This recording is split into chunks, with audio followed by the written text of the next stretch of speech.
Chapter 170. What? In the face of Peng Qingguang's dumbfounded question, Lu Cheng was also a little dumbfounded. When he had just finished the fight, his blood was boiling, so he expressed his feelings and said a few words from the bottom of his heart. It was normal.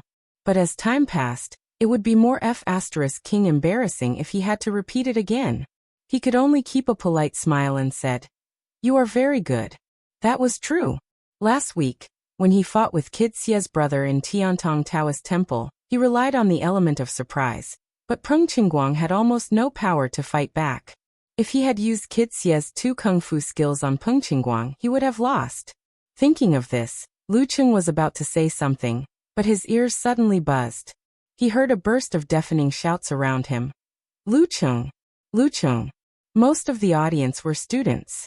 Although they couldn't understand the turbulent undercurrent in the fight between the two, and they couldn't tell how terrible the shock force was, they had eyes after all. They could see the cracks on the ground like a spider web when Peng Qingguang burst out several times. They could see Lu Cheng step on the black bricks and understand the thrill of the close combat between the two of them. They could also clearly see the beauty of Lu Cheng swinging his arms and hammering again and again. That was the pinnacle of pure physical violence.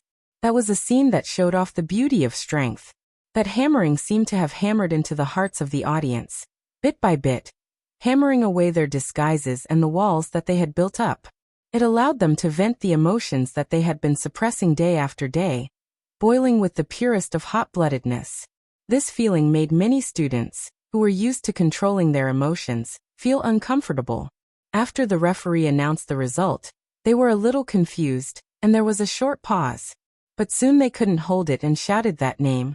Lu Cheng. The shouts of 2,000 to 3,000 people converged into a storm. If they materialized, it would be enough to blow away the dome of the martial arts arena.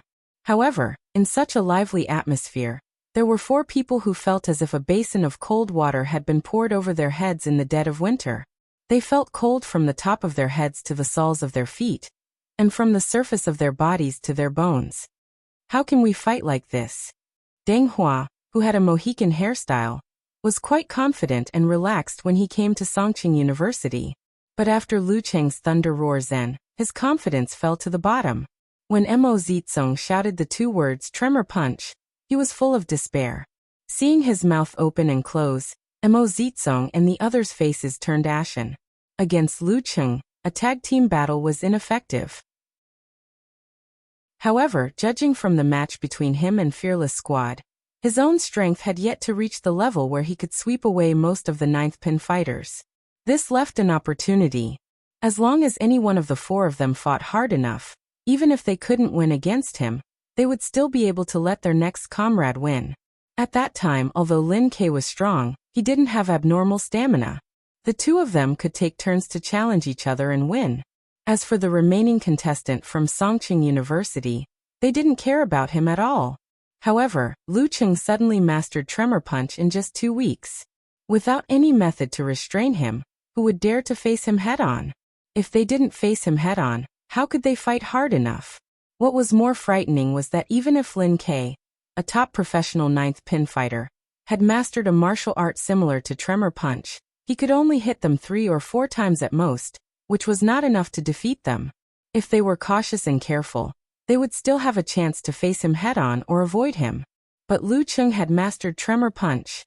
It was different. He could swing his arms and shake continuously. Most of the professional 9th pin fighters couldn't stand it. If Peng Qingguang couldn't stand it, they who were weaker than him certainly couldn't stand it either. How could they fight? Bang bang bang. Mo Zizong seemed to hear the sound of Tremor Punch in his heart. He saw himself and the others were beaten down the arena one by Lu Cheng. None of them could withstand more than 3 attacks. How could they fight? They looked at each other and saw the fear in each other's eyes, which was completely different from the relaxed attitude they had when they came here. They watched the strong enemy until they lost all their confidence and dared not to fight. When Zhao Chong, Zhang Jingye, and the others threw away their usual image of good students and shouted and vented, Lu Cheng first met Yinjika's eyes in the martial arts club seating area and silently waved his fist. Then he saw Peng Qingguang shake his head and barely recover. After a salute, he walked down the arena and walked to Gao Rao, Zhang Ying, and the other junior brothers and sisters who were dumbfounded. After Lu Cheng returned the salute, he wanted to ask Peng Qingguang why he didn't ally with other martial arts clubs to pursue the martial arts unique skill reward of the preliminaries. But he felt that they didn't know each other well, so he suppressed the question. Lu Cheng. Lu Cheng. Echoing in the martial arts stadium, Lu Cheng released the joy in his heart. He didn't think about anything else, and enjoyed the sweet taste of victory to his heart's content. He raised his hands and applauded while walking back to the home team's seat. He high-fived Yanjika, Lin Kei, Sun Jian, Li Mao, and the others to celebrate. At this time, some students came back to their senses. Looking at the many broken bricks in the arena, they suddenly remembered the video of the jumper and the martial artist who saved the student. He also stepped on the ground and made a similar crack. Comparing the figure, he suddenly realized and shouted, "It's Lu Cheng who saved the student." Him? Yes, it's not Lin Quebec. It must be him. 1 spread to 10, 10 spread to 100. The shouting in the martial arts stadium weakened a lot, but the flashing of mobile phones came one after another. Many students were so excited that their faces turned red. They looked at Lu Cheng with admiration and talked excitedly with their companions around them. The warm atmosphere didn't decrease but increased. In the seats of Mingwei Martial Arts Club, Zhang Ying, Chu Yu, and the others were speechless and fell into an extremely depressed silence. It seemed that they couldn't accept eldest brother's failure even more than him. Peng Qingguang glanced at them and listened to the shouts echoing in the martial arts stadium. He smiled bitterly and said, "What's there to be sad about? What's so unacceptable about losing to such an opponent? It will only spur me to not slack off and make me want to catch up." After that, he turned around and looked at Songqing University Martial Arts Club subconsciously. When that time comes, what level will Lu Cheng be at? After applying the ointment for Lu Cheng in the locker room and being kissed by him several times when no one was around, Yanjika returned to the dormitory with her eyebrows and eyes watery. For the time being, she didn't tell Lu Cheng that her mother might come to check on him. She planned to discuss with her boyfriend after thinking about the countermeasures. As soon as she stepped into the dormitory, she saw Zhong Yanru and Shi Xiangyang around Li Liantong. They were looking at her mobile phone and whispering praises from time to time. "It's really amazing. How did he grow his feet?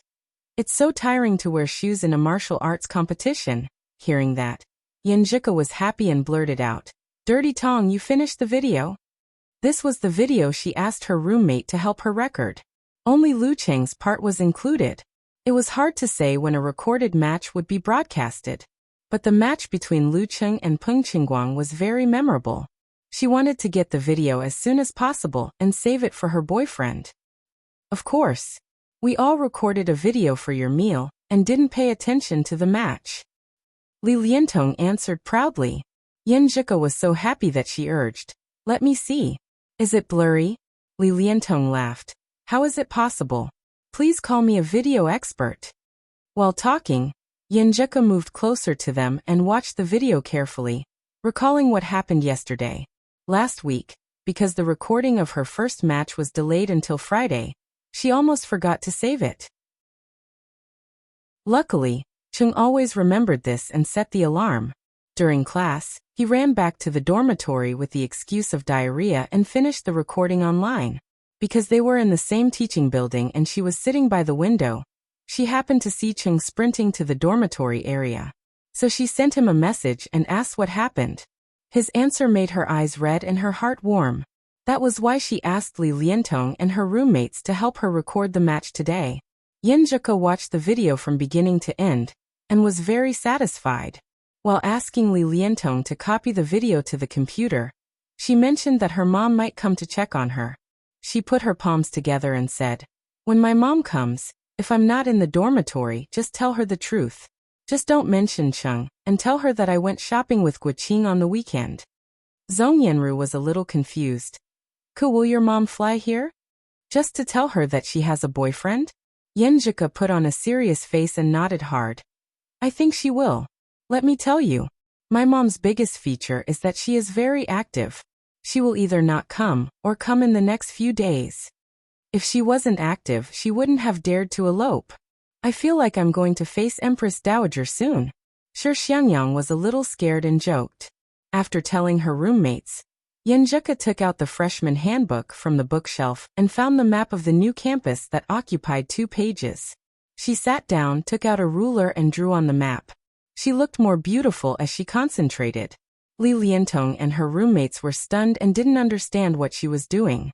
Looking at the map and measuring the distance, Yenjuka's eyes moved up and she whispered to herself, "If my mom suddenly attacks, she probably wants to secretly observe. But she's not familiar with the school's terrain and my class schedule. With her intelligence, she definitely won't wait among tens of thousands of people. She will choose a place where she has a high chance of meeting me and can watch from afar."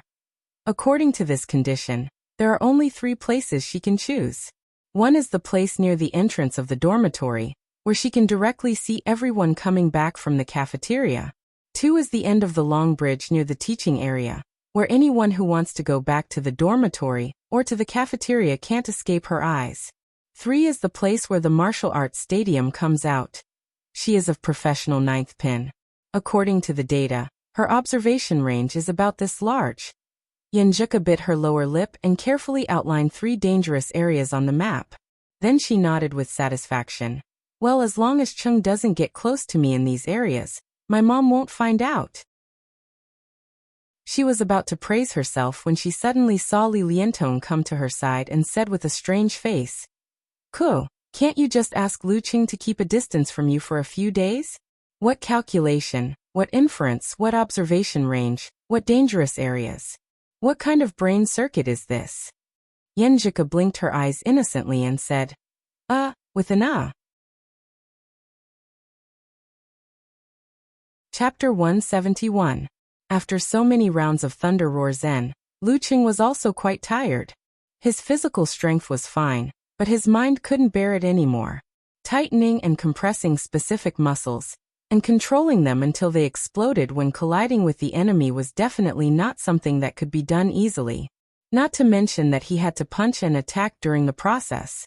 After this battle, Lu Qing estimated that his current limit was 10 consecutive strikes of Thunder Roar Zen. He had more than enough strength, but not enough heart. Because of this, he didn't try to seduce Yenjuka to stay in the locker room and whisper sweet nothings. Instead, he accepted her suggestion to come back early, take a nap, and go to study together in the evening. At this time, Kai Zongming and others had not come back yet. Lu Qing was lying in bed, still excited and happy. He couldn't fall asleep quickly, so he picked up his phone and browsed his own fan forum. As soon as he opened it, he saw Eternal Nightfall rolling around and acting cute. "It's a recording again. I'm going to die if I don't see Lu Qing again." Ah.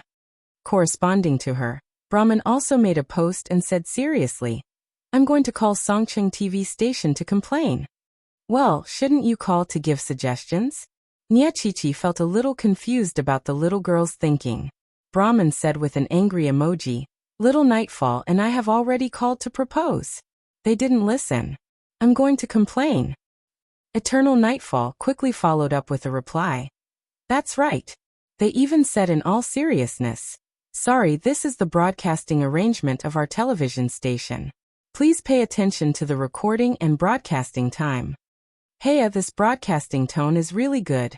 Ha ha ha ha ha. I want to beat them to death." Lu Qing wanted to laugh. After browsing this post, he opened another one. He saw that Unparalleled Dragon King was taking refuge here. He said with a lingering fear, "Never reason with girls, especially 2 underage ones. Yeah, the generation gap is as deep as the Mariana Trench." Okamoto's fan shook hands with tears. "But seriously, how can you be sure that they are girls? Once they take off their pants, they may be thicker and longer than you." Manual funny.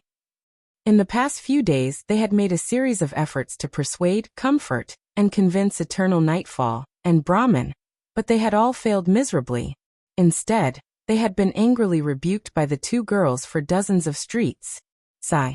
Without the live broadcast, the number of fans I've worked so hard to increase has gone down again. Lu Qing sighed, exited the post, and returned to the homepage.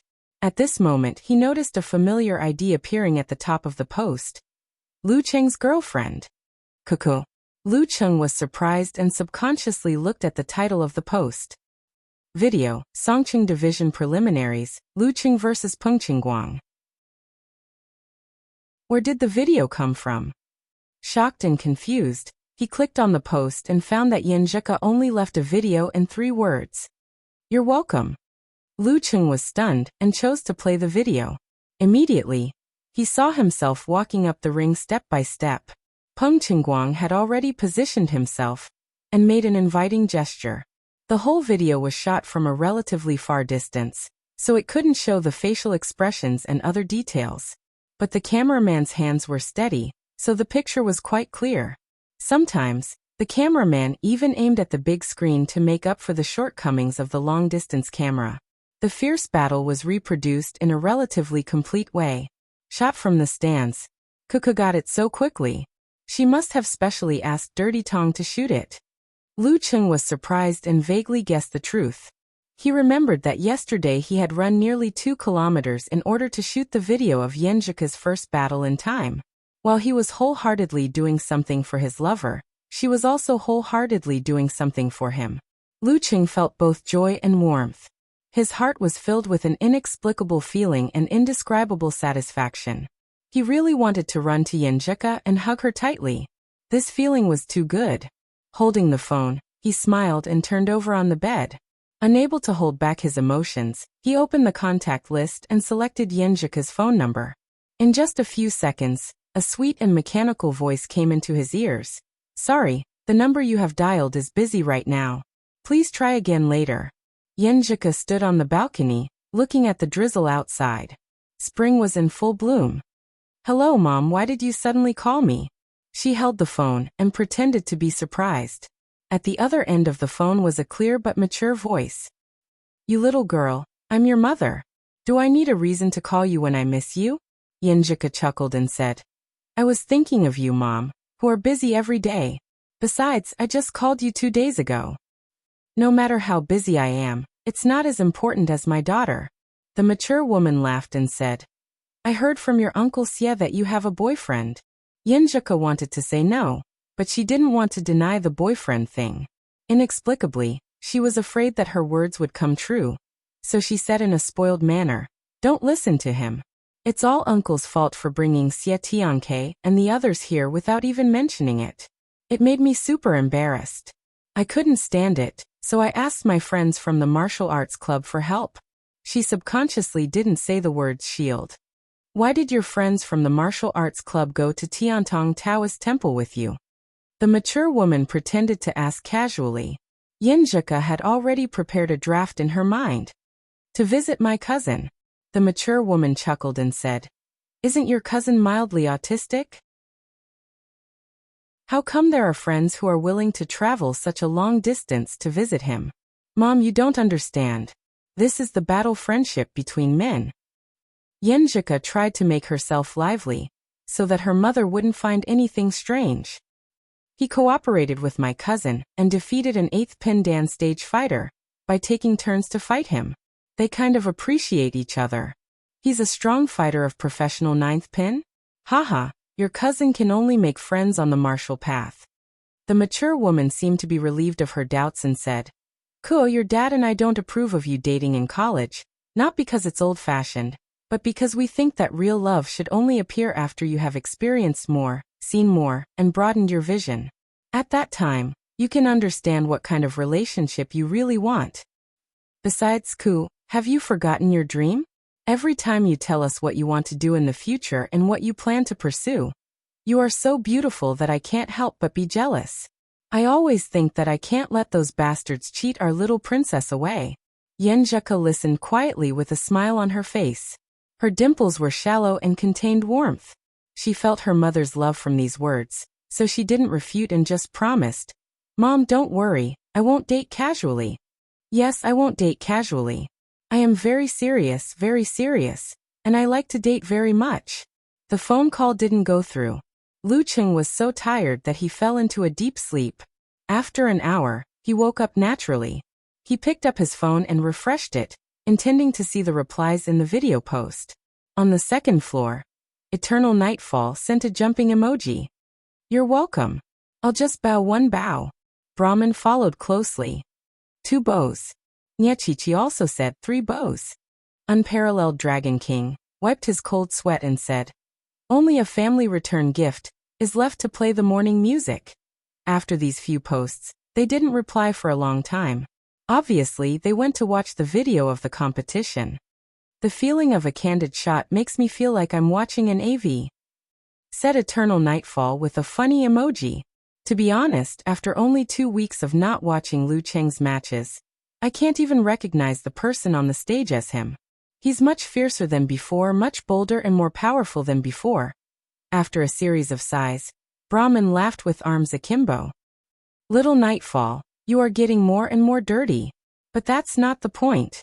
The point is that my idol is more handsome, more handsome, more handsome. Important things must be said 3 times. He is so manly, love-struck emoji. Unparalleled Dragon King expressed his doubts. I don't understand. There are so many strange details in the competition. At this time, Road to the Arena, who had come in at some point, said, if I'm not wrong, Lu Cheng has mastered Tremor Punch. Tremor Punch? No wonder. Unparalleled Dragon King sent an emoji of slapping its thigh. After only 2 weeks of not watching, he has become a living person and mastered Tremor Punch. This is an amazing martial art. Road to the Arena sent a funny emoji. Even if all the professional 9th pin fighters in the country were to be listed, Lu Cheng, who has mastered Tremor Punch, would be among the top. He is only a little bit behind. If I were to fight with him again, I would definitely be beaten to a pulp within 3 punches. So it is Tremor Punch. Although I don't understand it very well, I feel that it is very powerful. Eternal Nightfall replied excitedly. After some discussion, Okamoto's fan said, come on, let's celebrate Lu Cheng's mastery of Tremor Punch. I will continue to drive. Humph. You are not the driver. Unparalleled Dragon King said after cursing.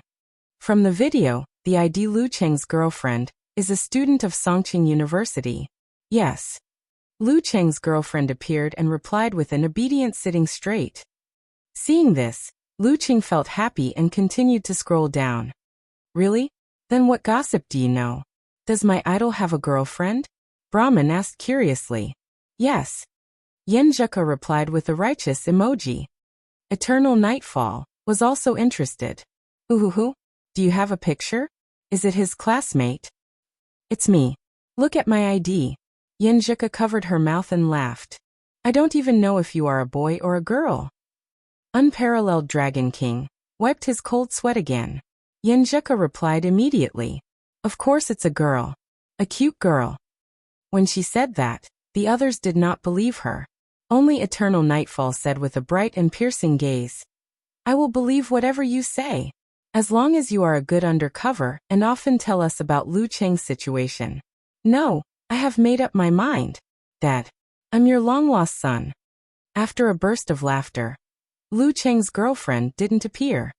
Little Nightfall, he was scared away by your filth. Brahmin said with disdain. How am I filthy? Eternal Nightfall felt wronged. Isn't it filthy to call anyone your dad? Brahmin laughed. Seeing this, Lu Cheng exited the forum and called Yenjuka with a smile.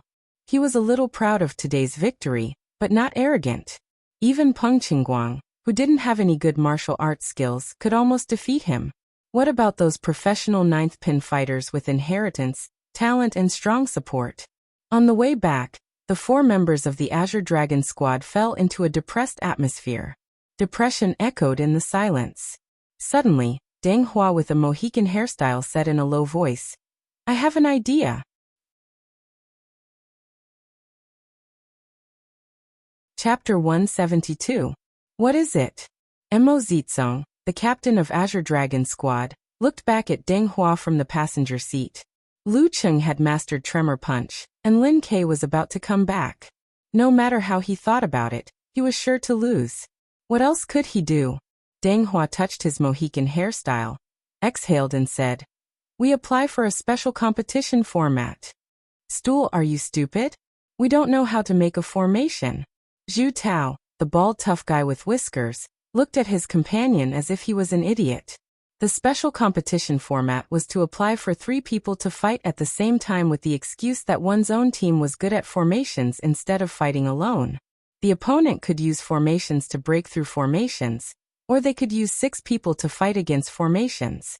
The Azure Dragon Squad was a combination of several dojos.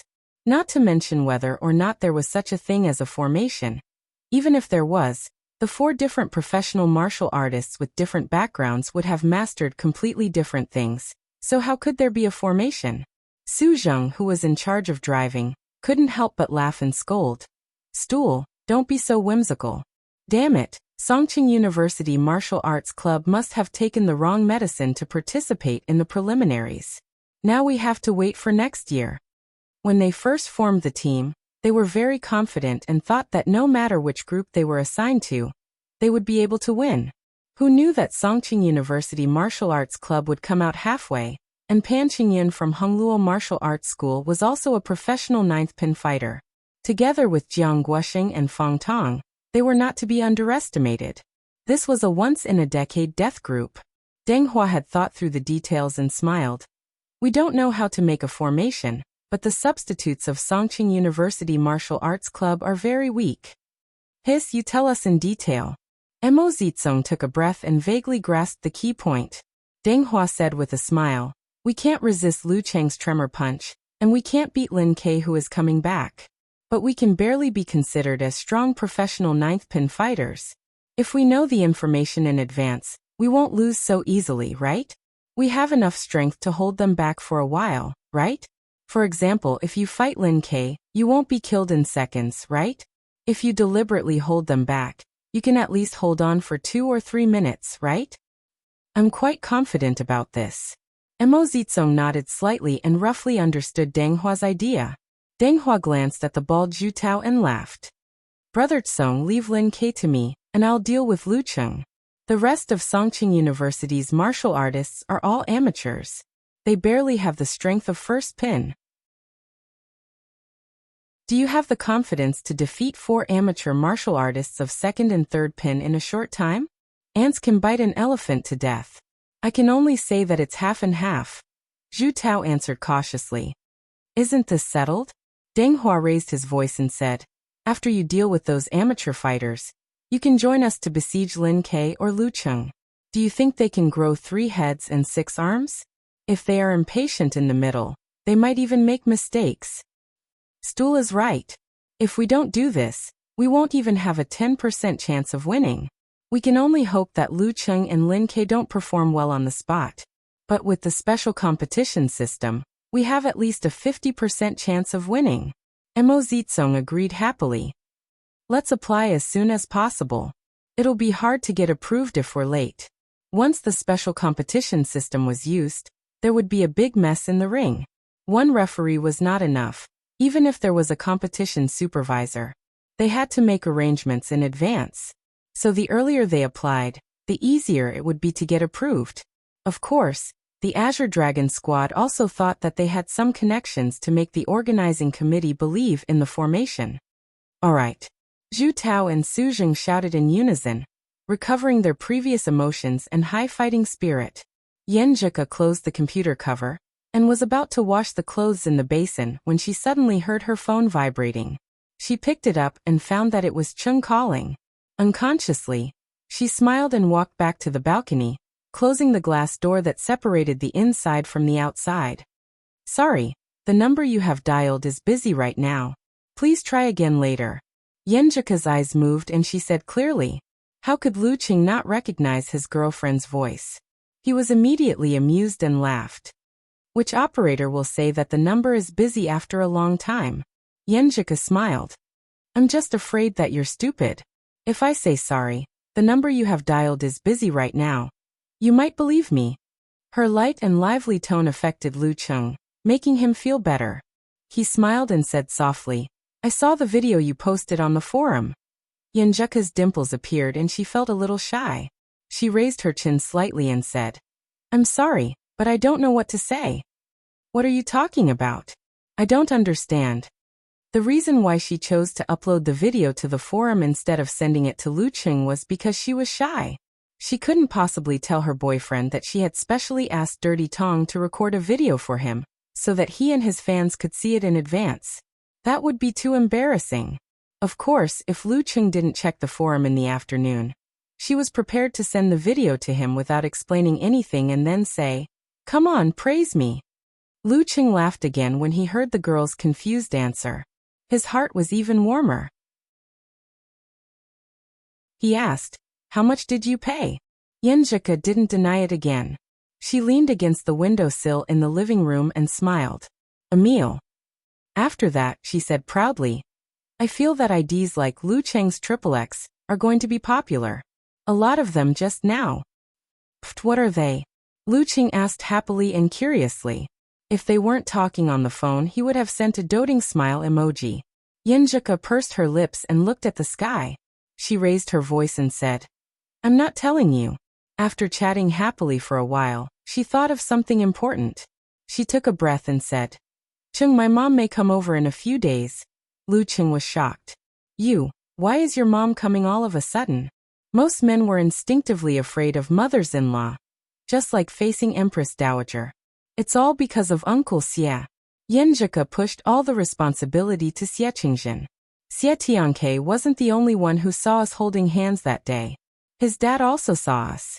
We didn't notice it and didn't remind him. When he visited my grandpa 2 days ago, he mentioned it casually. Then my mom knew about it. Fortunately, my brother covered for us and said that I asked for help because I was annoyed by Xie Tiang's pestering. After that, she silently opened her mouth and said to herself, "It's my cousin who said it, not me." Fortunately, Yenjika finished her words in one breath. Lu Cheng was not scared out of his wits. He said with lingering fear, "It's all my fault. I didn't want to waste the time with you.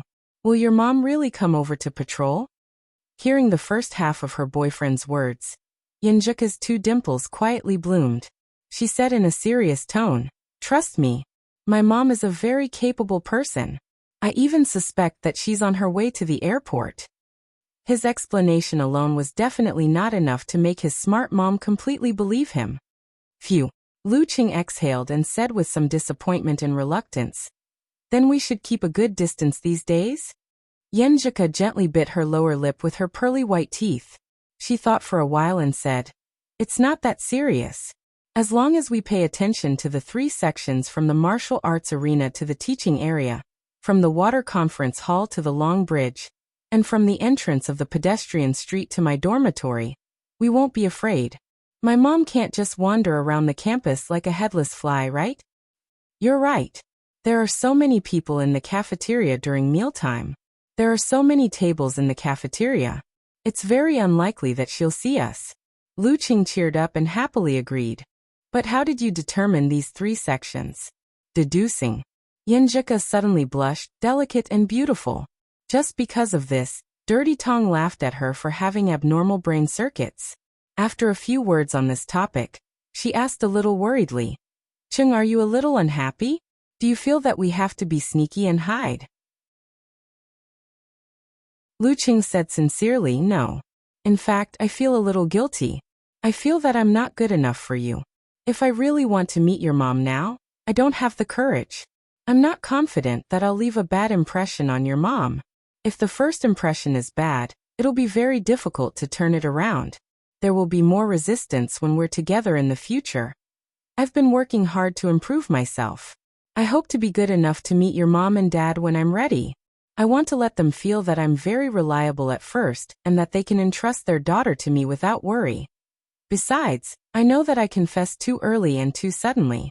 Until now, you still can't say that you've completely adapted and accepted it. If there's more external pressure, I'm afraid you'll feel that this relationship is too tiring, too troublesome, and too restrictive. So it's not bad to be sneaky now."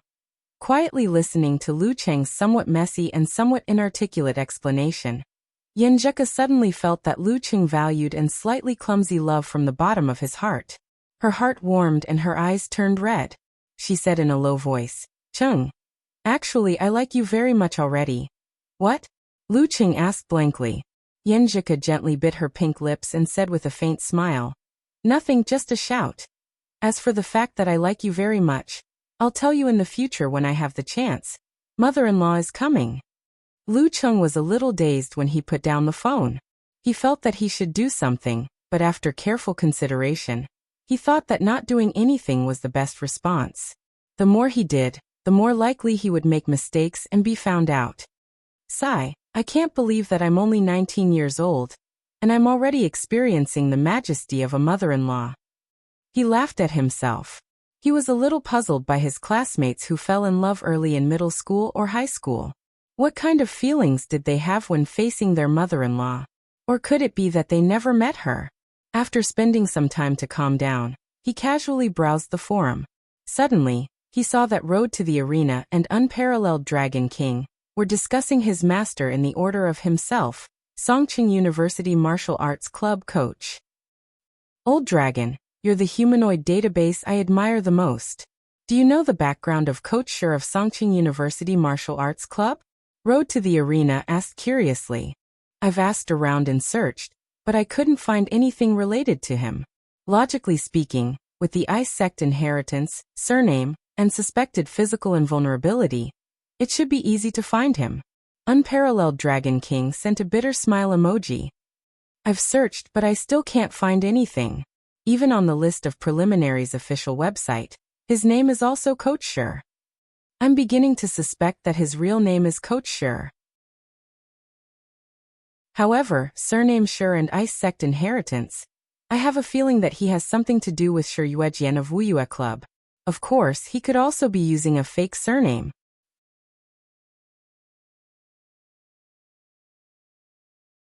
Chapter 173. Shi Yuejian. Lu Qing chewed on the name. He was no stranger to this name. As a good youth in the internet age, he had tried to search for his master's full name to learn more about him. However, the result was similar to that of Unparalleled Dragon King and Road to the Arena. Unique skills of the Ice Sect, and Shi could only identify Shi Yuejian, a mighty one with physical invulnerability from Wuyue Club. Lu Qing strongly suspected that this was the daughter of Geezer Shi, his senior sister. However, he was not completely sure. After all, who knew if his master's surname was really Shi? Why did he have to be so mysterious? Lu Qing complained. However, when he remembered that Geezer Shi had a close relationship with the military, he felt relieved. Unparalleled Dragon King continued his analysis. Judging from Coach Shi's appearance and age, he should be a master in the beginning stage of professional competitions. There was no internet back then, and TV broadcasting was not developed. The remaining videos of his matches today are all famous battles. Anyway, I don't remember any mighty one like him. I even suspect that he didn't fight much in the challenge tournament. Are you saying that he grew up through life and death battles? Road to the Arena was obviously shocked. It's just a suspicion. However, in the era of professional competitions and title matches, when many areas were in turmoil, it's not strange for him to take the path of life and death battles, Unparalleled Dragon King explained. Reading this, Lu Qing suddenly remembered something Geezer Shi had once said. Before he reached the physical invulnerability stage, he had taken an adventure in the war-torn zones and killed a strong enemy with the Thunder Roar Zen. This was very consistent with Unparalleled Dragon King's inference. Lu Qing scrolled down, but there was no more information. He exited the forum and talked to Yin Zheka about this matter while waiting for dinner. The next morning, by the Weishui Lake. In high spirits, Lu Qing came to the usual place and practiced the yin-yang stance one by one according to the usual order. However, compared to the past, he reduced the number of times he practiced the 24 blizzard strikes and other martial arts that he had long mastered, so as to spare more time to further master the Thunder Roar Zen, and repeatedly ponder the essence of the visualization diagram. The ice field was boundless, the snow was boundless, and the cold wind was howling. It was bone-chilling. Lu Qing studied the visualization diagram a few times. He closed his eyes and concentrated his spirit in qi. Once again, he sketched the image of the cold and frozen land in his mind. He combined it with the feeling of winter he had experienced in the past to make the image as realistic as possible. How cold was it? It was cold to wear a cotton sweater, a thick sweater, and a down jacket. How piercing was the wind? It was bone-piercing, as if it was a knife. Thoughts flashed through his mind, but no matter how hard he tried, He couldn't combine his daily experience with the images he visualized. Gradually, those thoughts rose and fell one after another, gradually becoming chaotic. He could no longer control his mind and had no choice but to withdraw from the concealment state. "You're too impatient today." Geezer sure chuckled. "Yeah." Lu Qing exhaled and responded in a low voice. He had also noticed his own problem just now. He was too impatient and not relaxed enough. It was obviously something difficult to get started with. He should have been in a leisurely mood, quietly comprehending it, and not in a hurry for success. However, he always wanted to achieve it in one go, so it was counterproductive. As for why he suddenly became impatient, it was because of the inexplicable pressure in his heart. Ku's mother was coming. Mother-in-law was coming. After setting a goal for his college career at Tiantong Taoist Temple, his path was clear and he had more motivation to work hard. However, since there were still 3.5 years to go, the urgency and pressure weren't that serious. But now suddenly the Empress Dowager was coming. Even if he didn't have to face it himself, the goal seemed to be in front of him all of a sudden. It was clear that he could reach out and touch it, constantly reminding himself. Therefore, it was inevitable that he wanted to prove something, which added to his impatience. Huff. He breathed in the fresh air and calmed his mind. He didn't panic and re-entered the state of meditation. How can I grasp the essence and charm of the visualization diagram? Can I only rely on observation and experience every day and accumulate it bit by bit? I wonder if using a natural environment similar to the visualization diagram can speed up the process of grasping it. However, only a 1 in a million genius or mighty ones with extremely deep accumulation can comprehend nature. Can I do it? Even if I can, I don't have the time. Where can I find the time and money to go to the North Pole or the South Pole? Can I simplify it and go to places like the Ice Paradise or the Alpine Ski Resort? All kinds of ideas flashed in Lu Cheng's mind. He pondered whether using nature to assist his visualization would work, and at the same time, he considered a suitable location. Considering my status as a student, and the fact that my personal savings have plummeted after the date gift, this method doesn't seem realistic. At this moment, Lu Cheng's eyes flashed. He thought of something. He thought of something that could replace the natural environment for his comprehension. Why am I so stupid? He scolded himself in his mind. If there was a ready-made sense of ice to assist him, why would he ask for external help? The Jindan in his body is half fire and half ice. I can totally calm my spirit and comprehend the ice in the Jindan. Suddenly, Lu Cheng was enlightened. He felt that everything in front of him had become clear and refreshing. This is definitely a little dangerous. But isn't my master right beside me? He put his thoughts into action. He calmed his excitement and concealed his spirit and chi again. This time, he didn't draw the frozen sky diagram. Instead, he slowly entered the state of inward vision, allowing the Jindan in his lower abdomen to enlarge inch by inch in front of his eyes. The ice crystals were like stars, translucent and dreamy. They slowly rotated around scorching flames of different colors, and reflected their light, making themselves resplendent and brilliant. Gradually, Lu Cheng seemed to be in a vast and boundless starry sky. He couldn't tell up from down, left from right, and couldn't see the ends of the world. He carefully approached a star, and enlarged it in front of his eyes, allowing the perfect crystal that was constantly refracting light to touch him. In an instant, Lu Cheng felt as if his spirit and body had been frozen. In front of him was a white, lifeless expanse of whiteness. In his ears was the whistling of the icy wind between heaven and earth. Around him was an extremely low temperature that froze the flames and movement. In just 2 or 3 seconds, his spirit was bounced back. He could only see the nebula in his lower abdomen expanding and contracting, dazzling and enchanting. The wonderful feeling just now was deeply engraved in his mind. At this time, Lu Cheng suddenly understood that if he could experience the visualization diagram a few more times, he should be able to grasp the indescribable essence and charm with the help of the feeling just now. He wanted to try immediately, but he was unusually sleepy. His spirit seemed to have become sluggish. The few seconds just now consumed a lot of energy. He had no choice but to open his eyes again and shake his head. If you're too tired, don't try in a hurry. Geezer calmly looked at him and reminded him. Yes, master. Luqing obeyed. He put away his stance and began to run circles around the lake to complete his morning training. I didn't expect the method of perceiving the jindan to actually work. While running, he thought joyfully. He always felt that the conception of the jindan contained many things that were worth exploring. It seemed to hide something that could only be understood. Looking at his back, Geyser smiled slightly and said, "Hey, how can you get started with the visualization diagram so quickly?" But this little rascal finally has a moment of impatience. Otherwise, this old man would have thought that he was no longer a young man.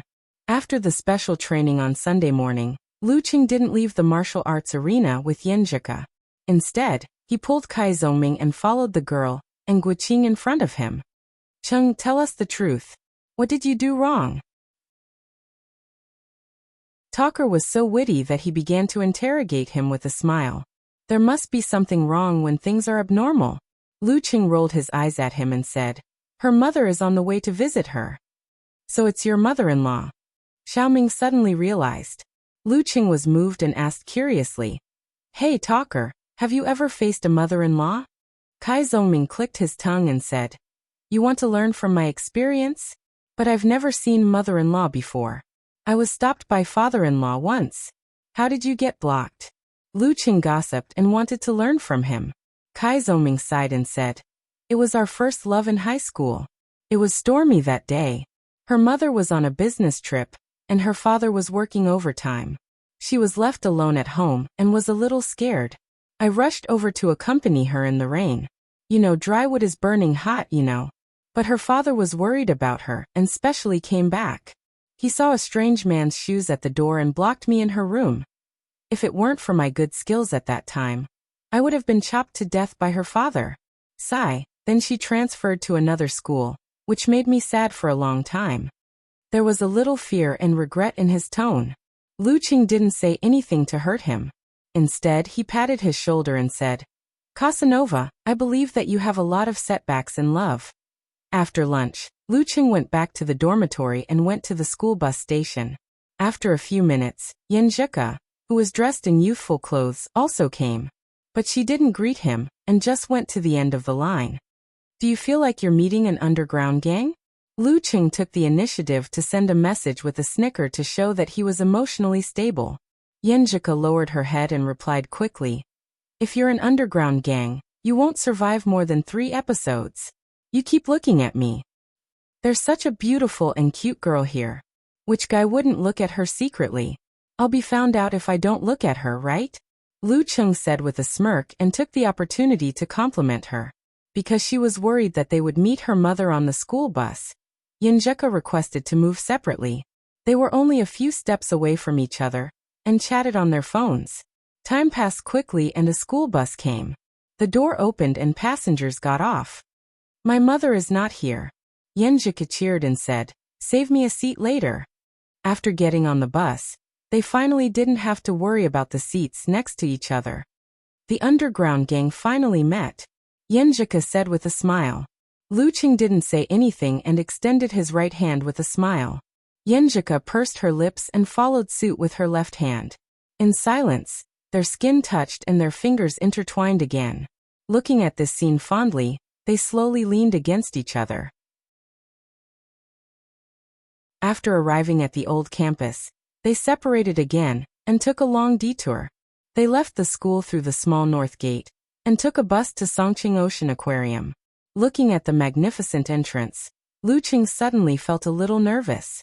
Because he didn't know the order of the tour was limited to what he found on the internet, and the introduction of marine life he had memorized was messy. If he wasn't familiar with the process, he would definitely forget a lot of it. He held Yenjika's hand and walked slowly to the ticket office. While chatting, he quickly recalled the content he had memorized. Starfish, after tearing, each piece could become a new starfish. Sea urchins, especially timid jellyfish, very beautiful but also very dangerous devilfish, looking like a bat in the sea, angelfish, with tassels swimming like a dance. Just as he was about to finish a part of his memory, Yenjika's phone suddenly rang. She looked at it and quickly made a shoe gesture to Luqing. "Mom," she shouted crisply. A mature female voice came from the other side of the phone. Cool, you're not in the dormitory? Hearing Yenjika's address, Luqing felt nervous and disappointed. Well, no need to relive it.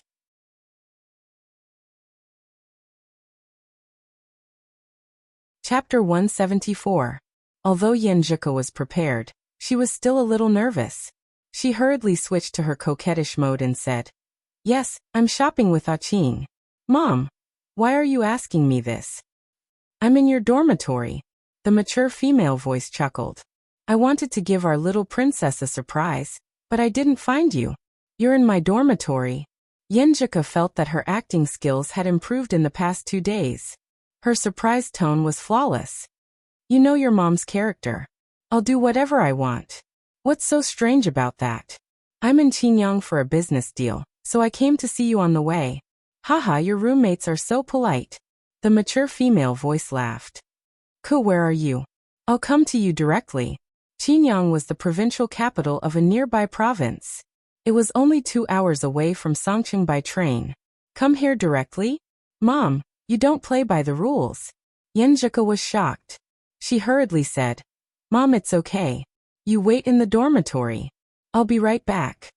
The mature female voice said in an understanding tone, "You promised to go shopping with others, but you're leaving them alone. Isn't it bad? I'll come over and treat your classmates to a meal." Yenjika couldn't help glancing at Luqing. Although it was bad to leave him alone, it was even worse that her mom treated him to a meal. She was quick-witted and sold out Li Liantong. "Mom, didn't you say you would treat my roommates to a meal? This is a good opportunity. Qing has a classmate with her." "Well, that's good. Come back quickly." The mature female voice thought for a while and said, "Yes, Mom." Yenjika said cutely. She almost raised her hand to salute. After hanging up the phone, she exhaled. She felt that it was really a battle of wits and courage. Besides, lying was really troublesome. One lie had to be covered with a pile of lies. If it weren't for this idiot beside her, she wouldn't have bothered. "Then I'll take a taxi?" Luqing calmed down and shook his phone with a smile. Yenjika touched her chest and said pitifully, "Go ahead. I need to relax. I was so nervous just now. I was so worried that my mom would insist on coming. If that was the case, where would Qing appear?" She was still taking an afternoon nap in the dormitory. Seeing the girl like this, Luqing's heart softened. He completely forgot about the disappointment just now. He quickly chose an address and booked a car. Yenjika paused for a few seconds and glanced at her boyfriend, whose profile was becoming more and more distinct. She asked cautiously, "Qing, are you disappointed? Are you a little unhappy?" Luqing felt warm in his heart and said, "Of course, I was a little disappointed because I was looking forward to having a good afternoon with you in the aquarium. But when it comes to such a big event as your mother's arrival, everything else can only be put aside." Speaking of this, he held the girl's soft hand and smiled slightly. "Besides, we still have many, many weekends in the future. In the future, there will be plenty of opportunities to come here again and make up for this date. To be honest, I feel more sorry for you. You just came here and you have to rush back. If I had known, I would have endured and pushed this matter to next week. There will be many, many weekends in the future." Yenjika rolled her eyes, revealing her dimples. She said lightly, "Why are you blaming yourself? She's my mother, not yours." While they were talking, the online car arrived on time and sent them to the old campus of Songqing University. Luqing and Yenjika discussed and decided to take separate cars to avoid bumping into each other because they were worried that their mother-in-law would be waiting at the school bus station in the new campus. Yenjika found a seat by the window, holding her backpack and looking at her boyfriend waving outside. She unconsciously showed a smile on her face and slightly pursed her lips. She looked calm. When the school bus started to move, she took out her mobile phone and typed quickly. She sent a striving to be strong emoji and said, "Everything will be fine after this afternoon." Luqing quickly replied with a snicker emoji. At that time, we can loudly sing, "The sky in the liberated area is bright and sunny." Pft. Yenjika couldn't help but laugh, like a flower in full bloom. The boy next to her almost couldn't move his eyes away, but she didn't pay attention to this at all. Her eyes were only focused on the phone screen. She sent a stunned emoji and said, "Wow, are you talking bad about my mother?" After replying to this message, she found that Li Liantong, Zhong Yanru and Shi Xiangyang had all sent her messages. Although the language was different, the content was basically the same. For example, "Come back quickly, I can't handle it alone. The Empress Dowager is full of aura. I'm trembling in fear. I dare not, I dare not. I dare not talk bad about my mother-in-law." Lu Cheng replied to Yenjika's message with a shocked emoji. "Bah, who's your mother-in-law?" Yenjika sent a curse emoji. Lu Cheng stood at the waiting area with a smile on his face. He held his mobile phone like an internet addict and kept typing on the screen keyboard. After a while, he felt something in his heart. With his sharp senses, he felt some kind of gaze. He turned his head abruptly and looked in the direction of the strange gaze. He saw a few girls looking at him, whispering to each other and laughing in a low voice. One of them seemed to be pointing the camera of her mobile phone at him. What's going on? Lu Cheng started to have second thoughts. When they noticed that he was looking at them, the girls immediately stopped talking and stood up straight, acting like they were just passers-by. When Lu Cheng turned his head and looked at the school bus that had arrived at the departure point, he heard the uncontrollable laughter from the other side. "What's wrong with my face? What's wrong with my dress?" He was puzzled. While boarding the school bus and finding a good seat, he used his mobile phone screen as a mirror to look at his face. However, he found nothing. When the school bus was full and was about to start, Lu Cheng suddenly thought of a possibility. He opened the browser and logged into the school forum. In the gossip section, he found a new post. "I seem to have met Lu Cheng from the martial arts club." He clicked in and immediately saw himself standing at the waiting area, chatting with a silly smile on his mobile phone. Phew. Lu Cheng exhaled and felt a little complacent. "I'm considered to be quite a celebrity in school." Because of Li Liantong's information, Yenjika was not surprised to see her mother waiting for her at the ticket office when she got off the school bus. Her mother wore her hair in a bun and light makeup. She wore a woman's white blouse, a black suit, and a pair of 5-centimeter high heels, which highlighted her capable and mature business style. Her eyes were similar to Yenjika's, but her features were not as delicate as her daughter's. Her eyebrows were too sharp, and her nose was not high enough. She looked more heroic and imposing. "Mom, why are you wearing this?" "I was thinking of dressing up like a sister and going around the campus." Yenjika smiled and walked up to her. She held her mother's hand and said coquettishly. Then she nodded to the tall woman next to her who was also dressed in a suit. "Hello, Aunt Lu. I feel that you are getting stronger and stronger." Aunt Lu was her mother's assistant and bodyguard.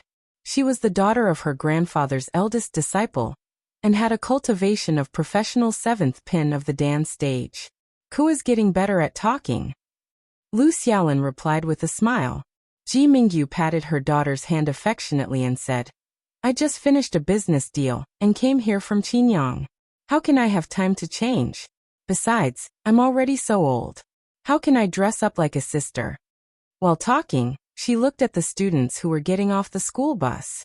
"Of course not, you look like you are in your early 30s with jeans, white sneakers, and a loose sweater," Yenjika said with a smile.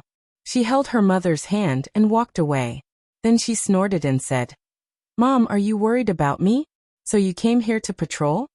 She called yesterday to ask about her boyfriend and came here today. If she pretended not to think about it, she would feel guilty. Ji Mingyu let her daughter take her to the dormitory and laughed. "I'm worried about myself." "Huh." Yenjika looked at her mother blankly. What did she mean? "You've been like me since you were a child," Ji Mingyu said with a smile. "And I lied to your grandparents many times for your father. So I thought that if my Ku really likes a boy, she would be willing to lie to us for him. So I thought I might as well come and have a look. If there is such a boy, I should at least know what kind of person he is, right?" Yenjika felt guilty. Was it true that no one knew her daughter better than her mother? For a moment, she even wanted to tell the truth. But in the end, she decided to be cautious. She planned to take Chung to meet her parents when she was confident. "I thought you came because you missed me." she said coquettishly, and changed the topic. Ji Mingyu turned to look at her daughter and said with a smile, "Could you look much better than you did during the spring festival?" "Of course. I train every day. My body is in good shape." Yenjika deliberately clenched her fists and bent her elbows to show her muscles. "And I just participated in a challenge tournament last week. I did very well and defeated an opponent of amateur first pin. I didn't tell you before because I wanted to wait for the video to come out so you could see it immediately. After the edited video, there would be no flirting with each other." Ji Mingyu was a little surprised. "Then you're going to participate in the next amateur ranking event. Which pin are you going to register for?" "Second pin." Yenjika answered proudly. Ji Mingyu nodded slightly and suggested, "The special training of the martial arts club is very helpful for you. Since your cousin is here, why don't I treat all the members to a meal? We can also meet the boy who pretended to be your boyfriend the other day." Yenjika was so scared that her heart almost skipped a beat. She hurriedly said, "Why do you want to meet him? It's so embarrassing. Empress Dowager is so troublesome."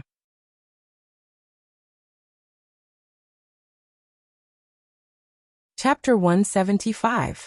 Ji Mingyu smiled and said, "What's there to be embarrassed about? It's not like I'm treating him alone. Since my daughter has troubled him, I'll go and thank him when I treat all the members of the special training group. Is that okay?" "No problem, no problem. This is a big problem." Yenjika felt a headache coming. She racked her brains and said, "But we all have activities on the weekend. How can we get together so easily? Besides, Mom, aren't you going to treat my roommates to dinner?" "Yes, I'll treat your roommates tonight, and invite the members of the martial arts club tomorrow at noon. You'll have just finished your special training, so you can find them." Ji Mingyu looked at her daughter with a smile. Her plan was flawless. As for the accommodation, Songcheng was so big that they could find a good hotel. Yenjika was speechless for a moment. She felt that she was still too inexperienced in front of her mother. She restrained her panic, depression, and self-abandonment and looked up. "Well, I'll mention it to them during the special training tomorrow." If she objected again, her mother would see through her. It was just a meal. What was there to be afraid of? She told Ah Qing, senior sister Lin, and the others to make Qing act as if nothing had happened. Everything should be fine. After she answered, Lu Xiaolin, who had been silent, suddenly said, "Junior uncle, you have plans tomorrow. Qin Yang has to attend the signing ceremony." She was the daughter of Ji Mingyu's big brother, so she called Ji Mingyu junior uncle. However, they were only 5 years apart in age, and she was married to a family friend of the Yen family, so Yenjika had to call her aunt. "Look at my bad memory." Ji Mingyu patted her forehead and said regretfully, I can't treat the members of the martial arts club to dinner." "No need to feel sorry." Yenjika exhaled silently.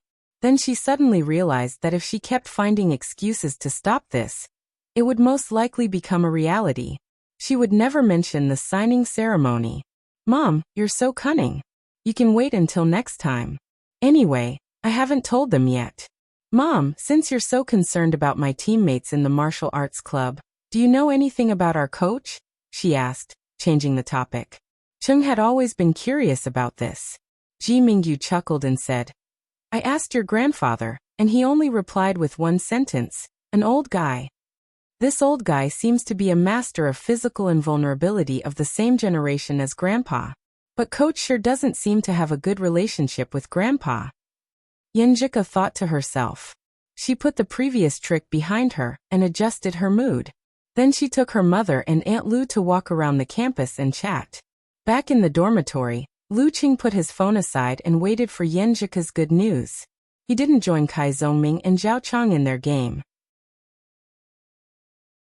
Instead, he took out his textbook, calmed down, and started to review what he had learned before. The amount of knowledge in each class in university was 10 times more than in high school. It was common for students to finish dozens of pages of teaching materials in a single class. Just by listening in class and doing homework after class, students who were not gifted could only grasp the basic knowledge and pass the exam. Therefore, this placed a higher requirement on students' ability to study independently. If they didn't know how to read by themselves, consolidate their knowledge, spread their knowledge, and search for relevant materials by themselves, their grades would get worse and worse. Lu Cheng was busy with martial arts training. Classes filled up his afternoon and evening, and he only had time to study with Yen Zhika on weekends. He didn't have a good grasp of most of the knowledge. Now that he opened the book, he learned something new from every page. While he was engrossed in studying, the sky turned dark. Suddenly his phone buzzed and vibrated strongly. A message from Ko? Lu Cheng was delighted and put down the pen in his hand. But he didn't dare to hold too much hope, because similar situations had happened before. They were all spam messages or replies from Jiang Fei and Qin Qili. He picked up his phone and saw the latest message on the screen without unlocking it. Yen Zhika sent a firecracker emoji. I've unlocked it. Mother-in-law's inspection is over? Lu Cheng felt relieved and beamed. He unlocked the screen and replied quickly. Then can I invite my little fairy to take a walk tonight? Yen Zhika stood at the bus stop and watched her mother and Auntie Lu leave the east gate on the bus.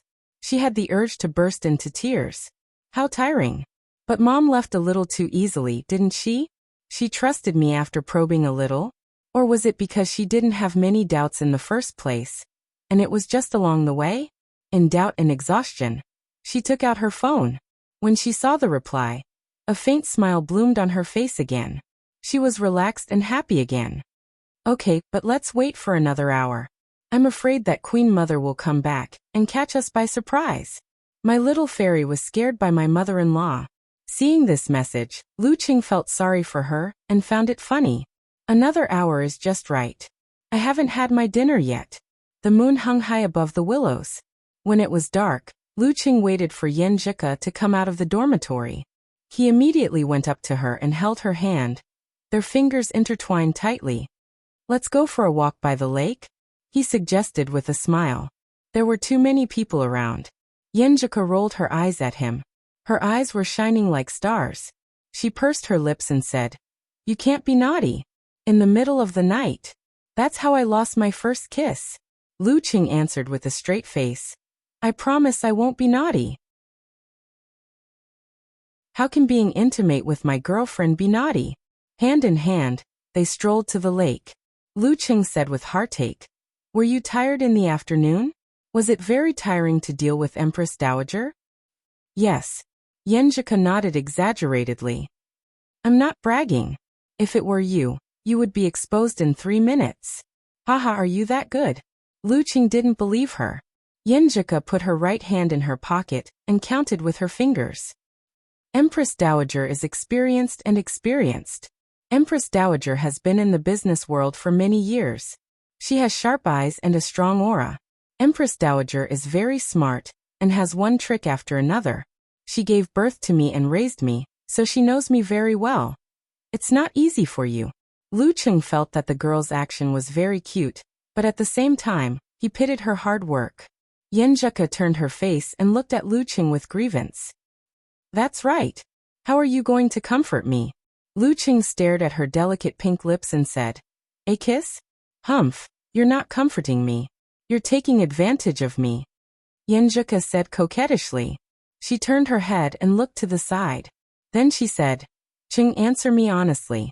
Did you do a lot of preparation for the aquarium visit this afternoon? At this time they were walking further and further away. There was no one around except for the occasional street light. Not too much.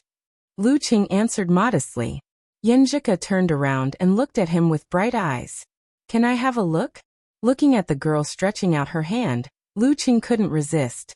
He handed his phone to her, unlocked the screen and opened the photo library.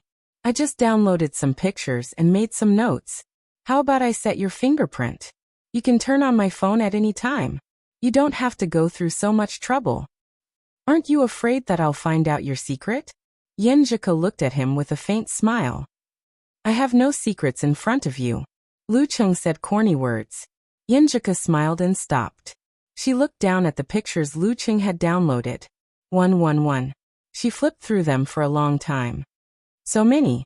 She whispered to herself and looked up at Lu Cheng. There seemed to be ripples in her eyes.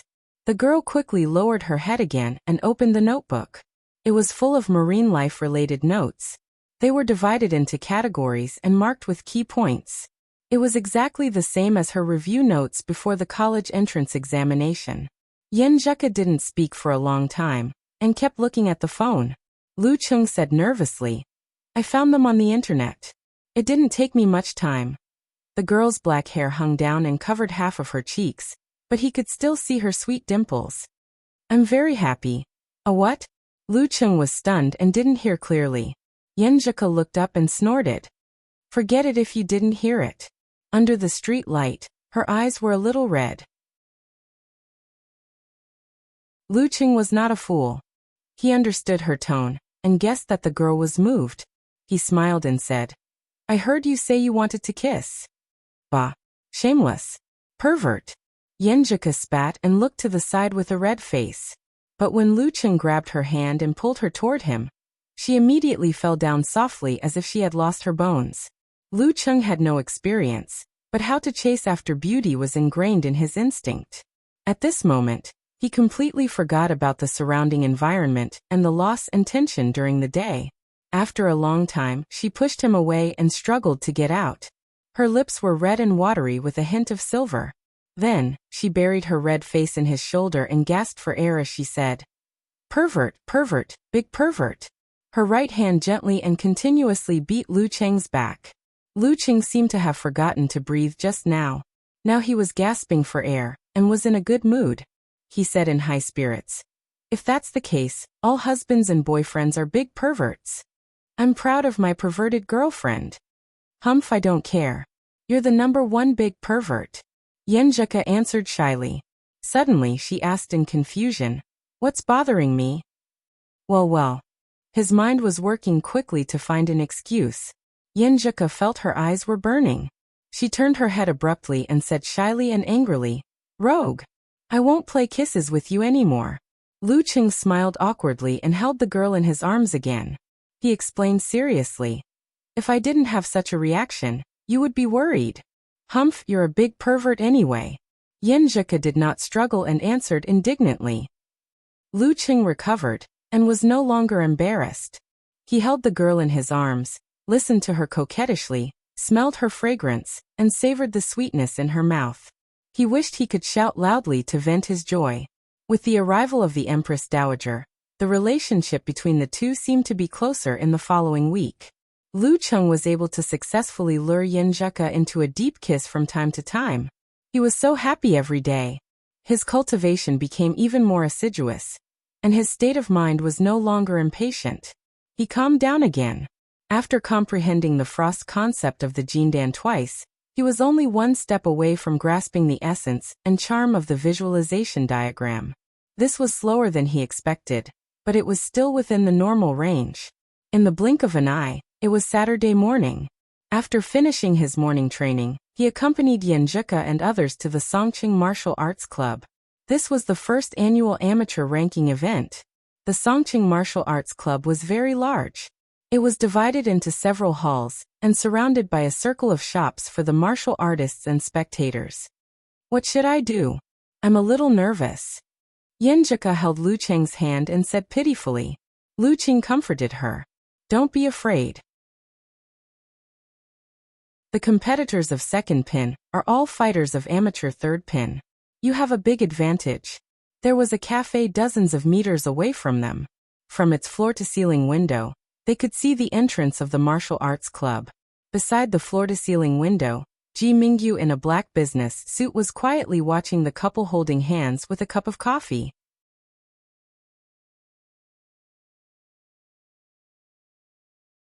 Chapter 176. At the entrance of the Songqing Martial Arts Stadium, Lu Cheng and the others bumped fists and parted ways.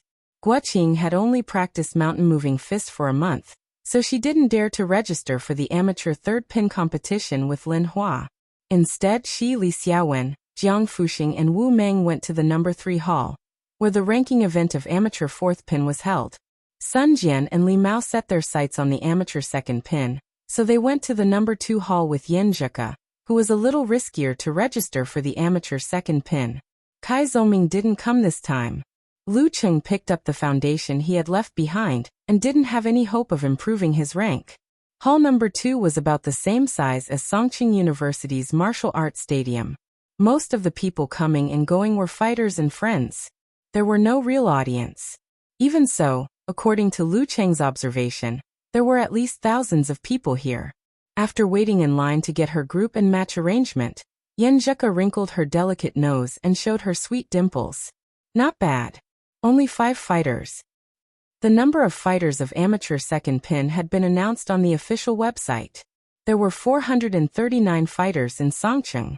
Usually, most fighters of amateur ranking event were of 9th pin and 8th pin. Most of the fighters in the hundreds of martial arts clubs and gyms in and around Songcheng were aiming for these 2 ranks. For them, most of them had their own jobs or were still in middle school or high school, so the time they had to train was quite limited. If they didn't have any talent, they would spend their entire lives strengthening their bodies, maintaining their figure, and being proficient in martial arts. If they were able to obtain the 2 grades of entry, they would be able to brag about it to their friends and family. At critical moments, they could even use it to scare thieves and hooligans, like heroes protecting beauties. Because of this, the ranking event for these 2 ranks was not held in the Songcheng Martial Arts Stadium. Instead, it was held in different areas of the county and some schools, so that the quota would be distributed to different people.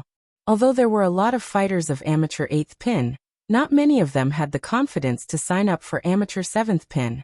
The number of fighters started to drop sharply. From rank 7 to rank 4, it was very difficult for a martial artist who did not persevere in training or have some talent to stand out. The gym could no longer help students reach this level. Only the most elite students in every martial arts dojo had the ambition to make a breakthrough. Kai Zhongming belonged to this category. He had some talent, but he did not put in enough effort. These 4 levels of competition were held in Hall 3 and Hall 4 respectively. Logically speaking, there should be fewer applicants for rank 4 and above. After all, only martial artists with a little talent who insisted on daily training were qualified to set their sights on this. In most of the martial arts dojos, they could already be listed as disciples. However, this was not the case in reality, because the martial artists who were initially distributed to various martial arts schools and were accepted as disciples by various sects and forces would participate from this stage onwards. Among them, the most outstanding few aimed to enter the Dan stage and reach professional 8th pin. Those who could be considered outstanding would be professional 9th pin at the beginning. Those who were above average would aim for amateur 1st pin. Those who were below average would aim for amateur 2nd pin. Those who were not outstanding would at least aim for amateur 3rd pin. Every year, many students from several martial arts schools in Songcheng participated in this event, and the number of applicants for the amateur 3rd pin had skyrocketed. However, they would not affect the local martial arts environment too much. Usually, after graduation, they would go where they wanted to go. Some would join the army, some would join the police force, some would become employees of the security companies affiliated with the major forces, and so on. The number of applicants for 439 amateur 2nd pin was slightly higher than in previous years, but it was still within a reasonable range. However, compared to the number of amateur 3rd pin fighters, it was still a small part. After all, after reaching amateur 3rd pin, some would age and their physical condition would begin to deteriorate. Some would be satisfied and stop pursuing further progress. Some would have their training time greatly reduced due to job changes or university graduation. It was not easy for them to maintain their original level. Some might feel that they were still lacking and wait for the future. The quota for the ranking event this time was 40 people of amateur 2nd pin, which was less than 10%. They were divided into 80 groups, with 5 or 6 people in each group. They would compete in a single cycle. If there were 2 people with the same record, they would compete against each other. If there were 3 people with the same record, they would start all over again. After the competition, the 80 fighters would draw lots to fight. The loser would be eliminated and the winner would be determined as amateur 2nd pin. In other words, a fighter would have to fight at least 5 matches to be determined.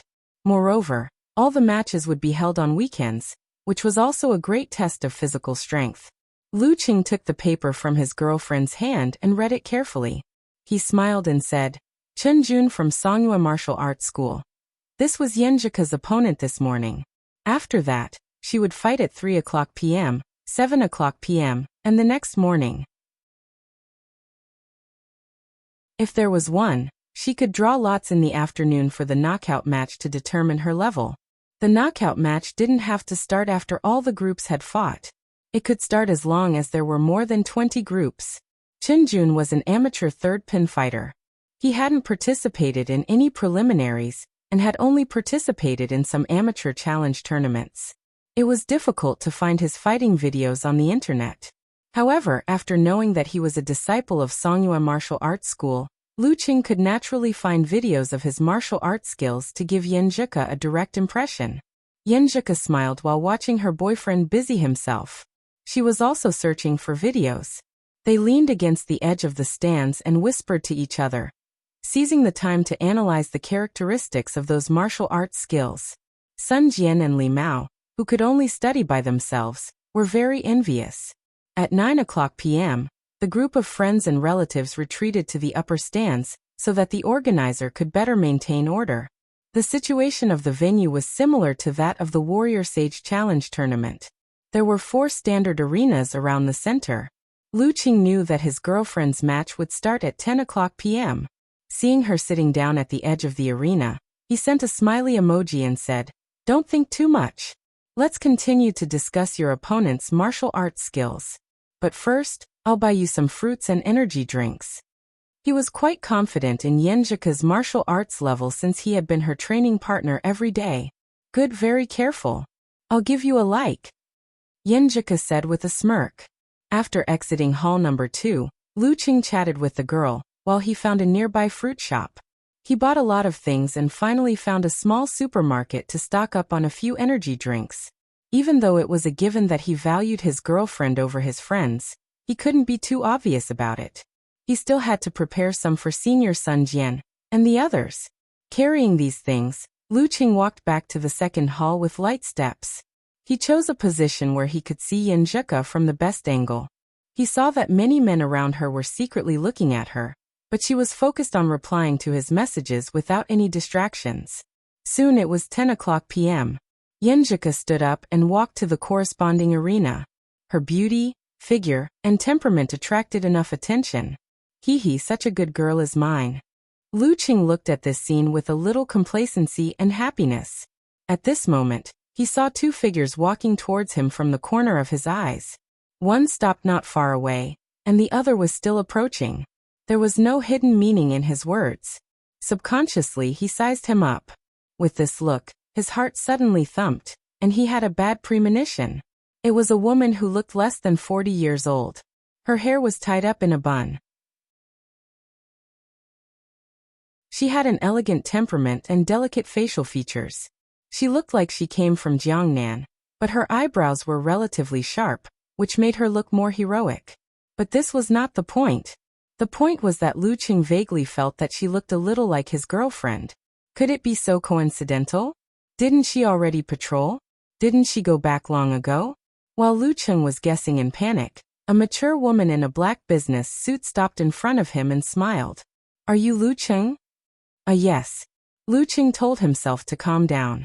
Ji Mingyu smiled faintly and straightforwardly introduced herself. "Hello, I'm Ku's mother." There was a loud boom. Lu Qing felt that his brain was going to explode. She is really the Empress Dowager. She really came back to kill me. And she came back after Ku and I thought everything was over. Calm down, calm down. She didn't catch Ku and me. Lu Qing took a deep breath and glanced at Yenjika, who was in the middle of the conversation. He hurriedly stood up and said with a smile, "Hello, Auntie. Judging from your reaction, you are indeed my Ku's boyfriend." Ji Mingyu chuckled. Lu Qing was dumbfounded. He finally understood why Yenjika said he would be exposed in 3 minutes in front of her mother. Am I acting too nervous? In fact, no matter how calm you look, I can be sure that I saw you and Ku come in hand, Ji Mingyu said with a smile. She sat next to Lu Qing and looked at her daughter in the arena. Lu Qing stayed there, not knowing whether to stand or sit. He was under a lot of pressure. She was so domineering. Is she here to ask me to break up with Ku? Should I learn from the TV series and say things like, "We are true love. Money will only insult me. Don't bully the poor. And life is full of ups and downs"? Sit down. Ji Mingyu sighed slightly. To be honest, when I found that Ke kept lying to me for you, I wanted to tell you to get out of here as far as possible. But when I thought about my past, I was worse than you. So I calmed down and didn't know whether to laugh or cry. Only when I become a mother can I understand my mother's feelings. While talking, she kept looking at Yenjika in the arena and didn't turn her head. Lu Qing took a deep breath and sat down with the mentality that he would be stabbed no matter what. He said seriously, "Auntie, you must have something to say to me today, right?" Ji Mingyu finally looked at him and said self-mockingly, "Don't worry. Don't worry, I'm not here to force you two apart. Ku's temper has been like mine since she was a child. She looks delicate and weak, but she's very stubborn. Forcing her will only push her towards you. I was able to abandon everything and run to Xioshan. She can do the same. I won't give you a lot of money and ask you to quit, although your family is not rich." Lu Qing, I'm sorry, but I hope you can understand a mother's protective mentality after knowing that her daughter has a boyfriend. I have to investigate your situation. Empress Dowager is so scary. Lu Qing suddenly understood Yenjika's feelings. He said sincerely, "I understand your feelings." Ji Mingyu nodded slightly, "Very good. Although your family is not rich, you have great potential. Your martial arts strength has improved by leaps and bounds recently. Coupled with your current age, you will definitely feel that you have a bright future ahead of you. Money paper, you can earn more in the future. So I don't think money can be used against you. I won't set a goal for you to marry Ku. In the future, Ku will only become more and more outstanding. If you can't catch up with her, you'll feel inferior and quit on your own accord." Lu Qing gradually calmed down as he listened. Doubts arose in his mind. "Auntie, what do you want to tell me? And Auntie, didn't you just find out that we are dating today? How did you find out so clearly?"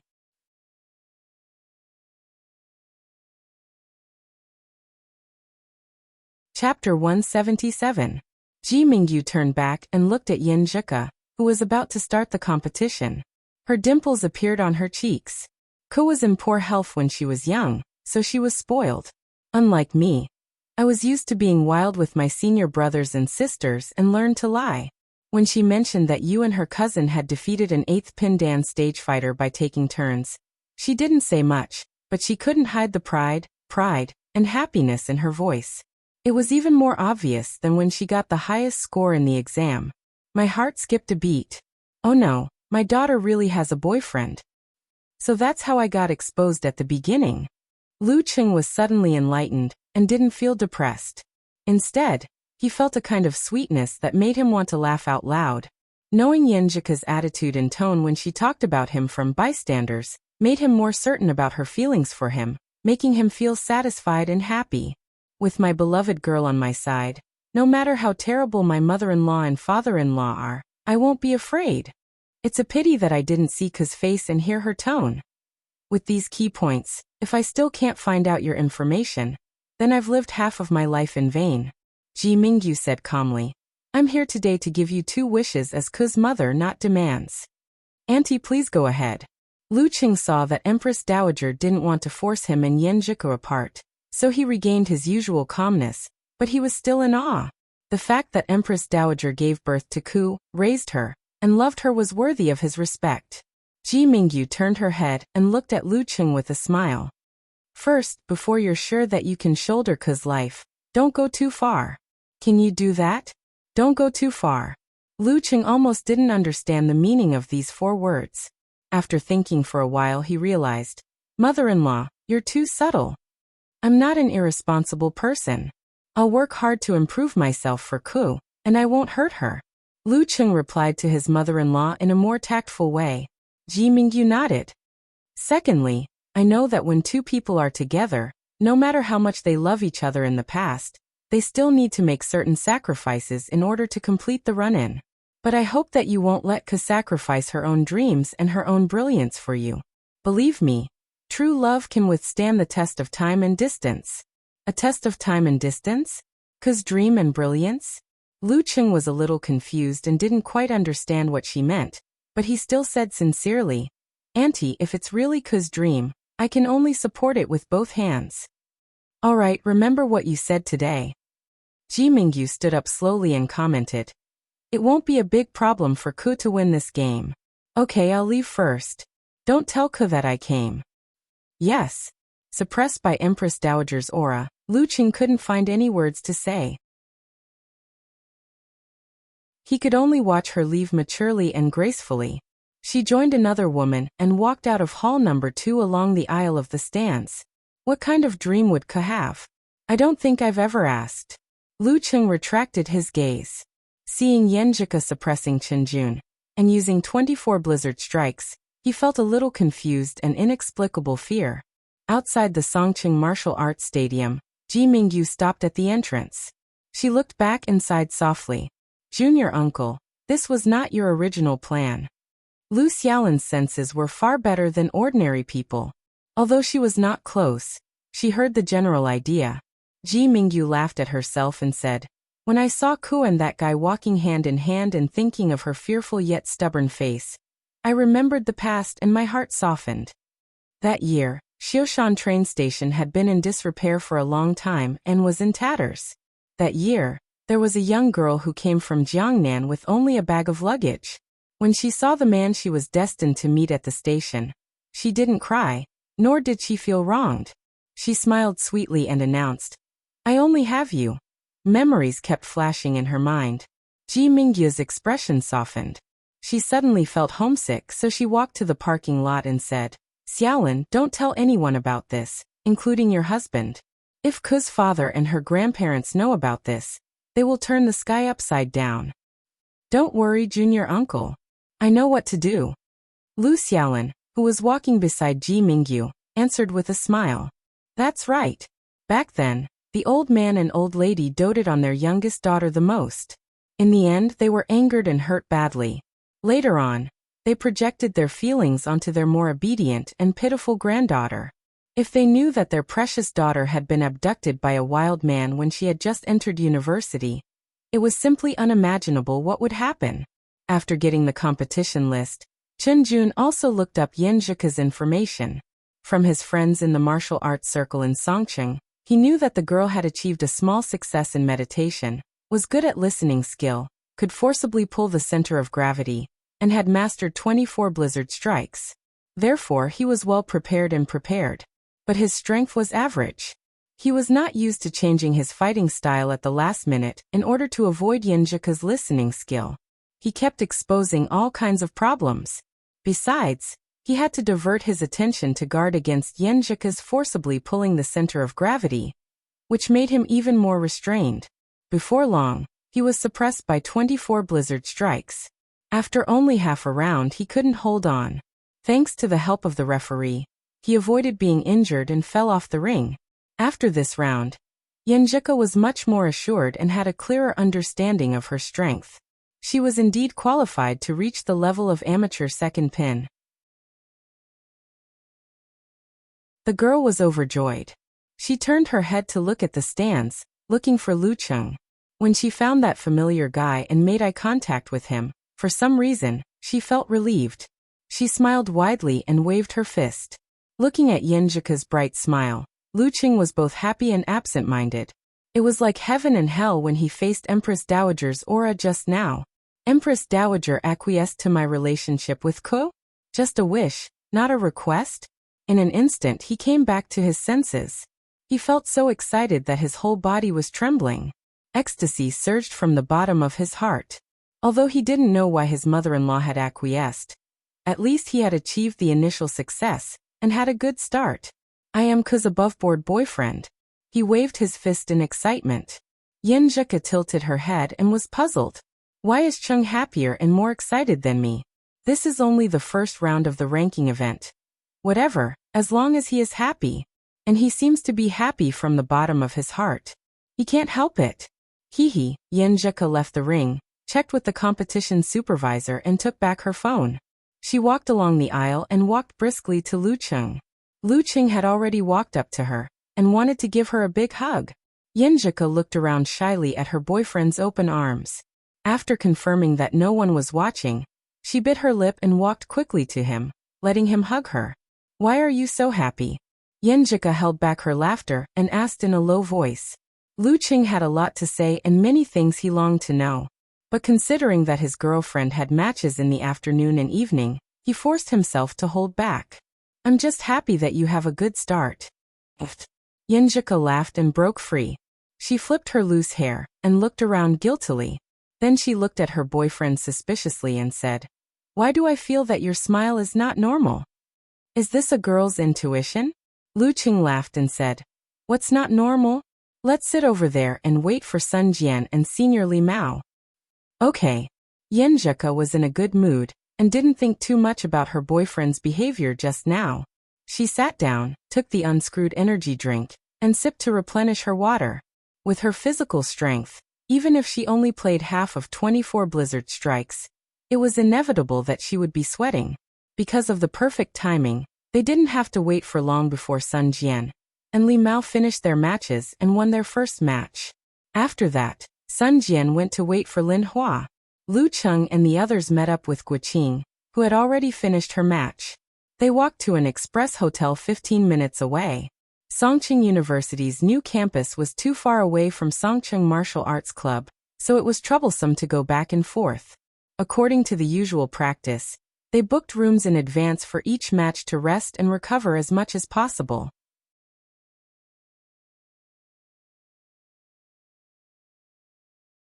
This realization suddenly flashed in his mind, giving birth to an inexplicable feeling in his heart. He felt that the sound of the water seemed to be knocking on his heart and evoking something called ambiguity. A man and a woman alone in a room. He took a deep breath and told himself that Yenjika had a match in the afternoon, and it was a very important ranking event. He couldn't disturb her state of mind. The water condensed into ice, and the ice melted again. Lu Qing felt like he was sitting on pins and needles, sometimes restless and sometimes calm. When the sound of the shower stopped abruptly, he exhaled silently, as if he had just finished a challenge tournament. After a short while, Yenjika opened the door and came out.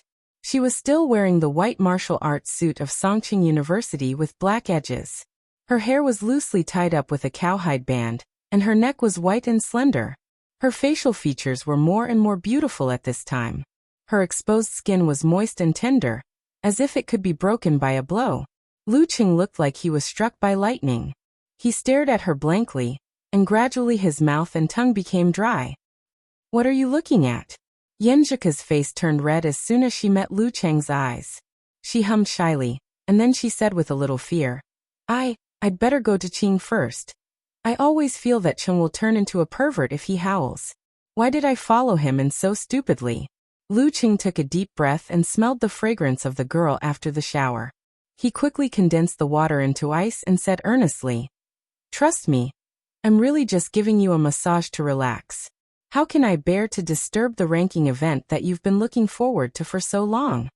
Looking at his sincere expression, Yenjika bit her lower lip and said, Okay, I believe you.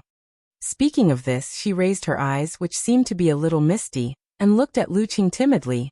Don't let me down. Of course not. Look at my righteous face. Lu Qing deliberately made a joke to ease the girl's uneasiness. Silly face. Yenjika cursed with a smile. She put down the martial arts shoes and other things in her hands and sat beside Lu Qing. She looked at her feet shyly and uneasily and said, Let's start. Okay, Lu Qing first took out the ointment and put it aside, waiting to be used. Then he let the girl turn her body sideways, and then he knelt on one leg on the edge of the bed and stretched out his hands to press her shoulders. After a few times, Yenjika was a little happy and a little surprised. Cheng, when did you learn to do this? You're quite good at it. Lu Qing laughed and said, Didn't you say before that when I mastered the skill of massage, you would let me help you with physical therapy to relax? I've always kept it in mind, watched a lot of videos, and looked up a lot of information. With my insight and understanding of the body, how could they hide from me with their little tricks? I learned it quickly. You still remember it. Yenjika pursed her lips and looked in front of her, her deep dimples showing sweetness. But you're usually so busy. How can you have time to look at this? You also collected so much information about marine life. I still have time to squeeze. Lu Cheng's hands moved down and pressed the girl's back muscles. He answered with a smile. There are some non-professional courses that I don't need to listen to, but I don't dare to skip them, so I can do these things. But it's a little wasteful. In the university, there were many similar courses. Lu Cheng always suspected that these courses were specially prepared for the students to relax. Compared to them, the elective courses that were chosen based on one's interest made him more eager to listen carefully. No wonder a senior brother once said that he would always choose to skip elective courses and skip compulsory courses. Yenjika narrowed her eyes and said, I use these courses to review the professional courses and read the extended literature. Good student. Lu Cheng praised. Like a child expecting praise, he asked, Is it comfortable? Do you want it more or less? It's okay. Yenjika answered reservedly, a little more. Feeling her satisfaction, the smile on Lu Cheng's face grew wider. Together with the application of the ointment, he began to massage the muscles of the girl's arms and legs to relax the remaining tension after the explosion. After the familiarization just now, Yenjika was more and more satisfied with his skills. Gradually, she closed her eyes and concentrated on enjoying. After a while of physical therapy, Lu Cheng was too embarrassed to ask his girlfriend to lie down, so he squatted down and massaged her ankle. He glanced around and saw a bruise on the back of her foot where her slippers were exposed. He applied the ointment and rubbed it away with a moderate amount of strength. Because part of the bruise was blocked by the slippers, he raised his head and wanted to ask Yenjika to lift her foot and take off her shoes. But when he saw the girl closed her eyes and enjoyed it, he felt that there was no need to ask. Since she asked him to massage it, she would definitely not object. Lu Cheng held her delicate ankle and lifted it gently. Yenjika instinctively struggled for a while and then relaxed. Her eyelashes trembled slightly and her cheeks blushed unconsciously. After taking off her shoes, Lu Cheng suddenly stopped breathing. He saw the girl's small feet, delicate toes, jade-like skin, and fleshy instep, which didn't match her elegant appearance, but was also quite cute. Lu Cheng didn't know when it started, but he felt that his breath became heavier and his kneading action became more like caressing. He felt that this couldn't work, so he quickly raised his head and looked away, only to see Yenjika's bulging chest. Lu Cheng's blood seemed to be rushing. His mouth was dry and his tongue was restless. He pressed the acupoint on her foot harder, which made her involuntarily let out a low moan. Lu Cheng's heart beat faster when he heard the moan. When he was about to do something, Yenjika opened her eyes and asked innocently and confusedly, Cheng, what's wrong with you? Why did you press so hard? Lu Cheng took a deep breath and remembered that today was the day of the ranking event. He hurriedly said, I'm going to wash my face with cold water. Yenjika was at a loss at first, but then she saw Lu Cheng run to the bathroom with his back hunched. She suddenly realized what he was doing and blushed. You big pervert. She lay down on her side, grabbed a pillow and buried her face in it. Her voice was shy and happy, but when she remembered Lu Cheng's appearance just now, she couldn't help but chuckle, feeling sweet and touched.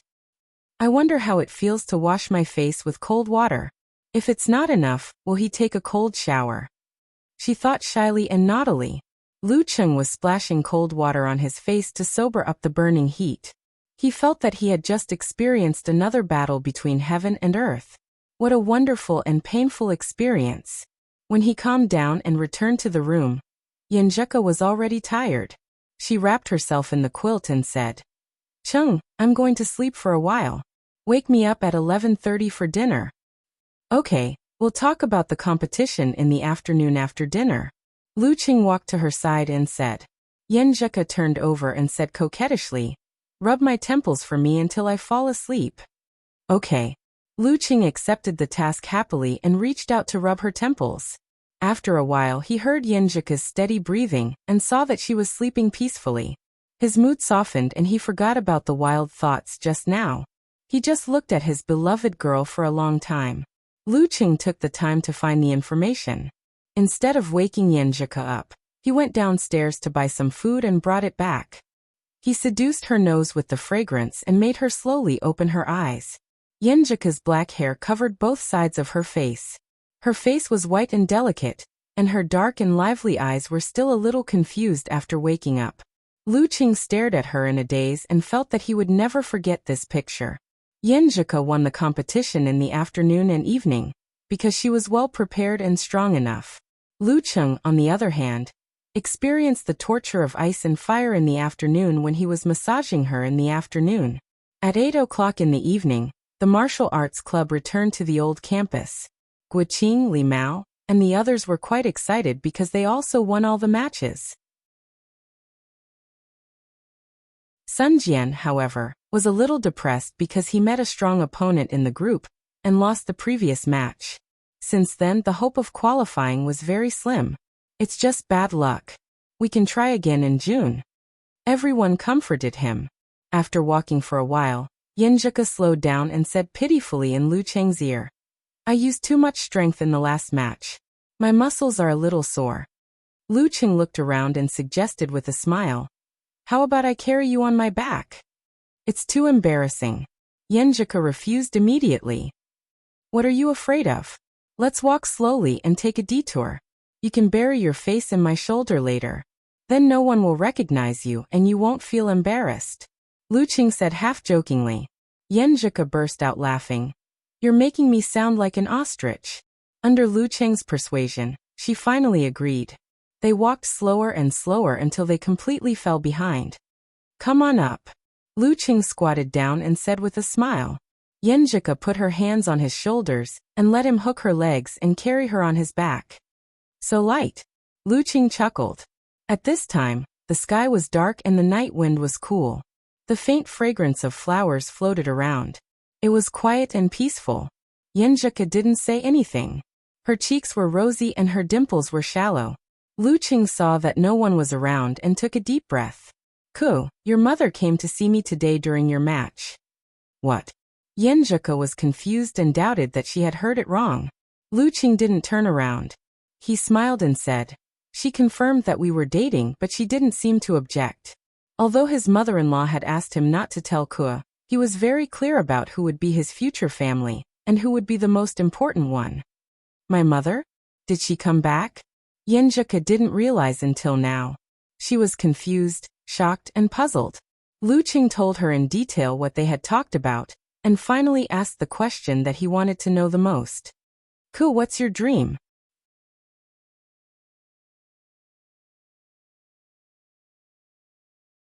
Chapter 178. After listening to Lu Cheng's story, Yenjika wondered if she was really proud and happy when she mentioned her boyfriend. At the same time, she wanted to exclaim that Tai Xueran was so powerful that ordinary people like her couldn't compare with him. But the last question made her fall silent.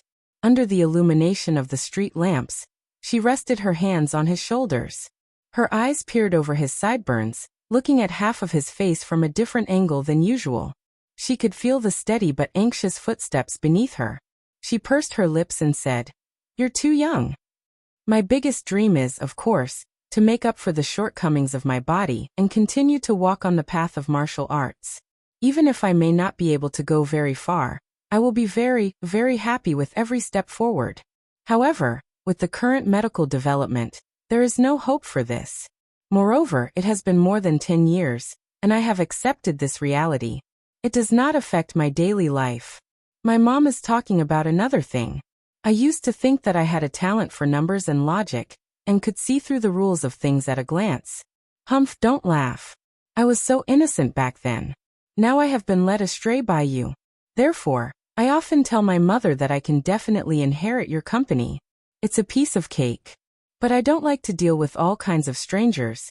I don't like to fight and scheme. I don't like to run around everywhere. So I want to learn mathematics, economics, trade, and finance. I want to be a strategist, hiding behind the scenes and strategizing. I applied to Songqing University because I wanted to keep an eye on my brother in case something happened to him.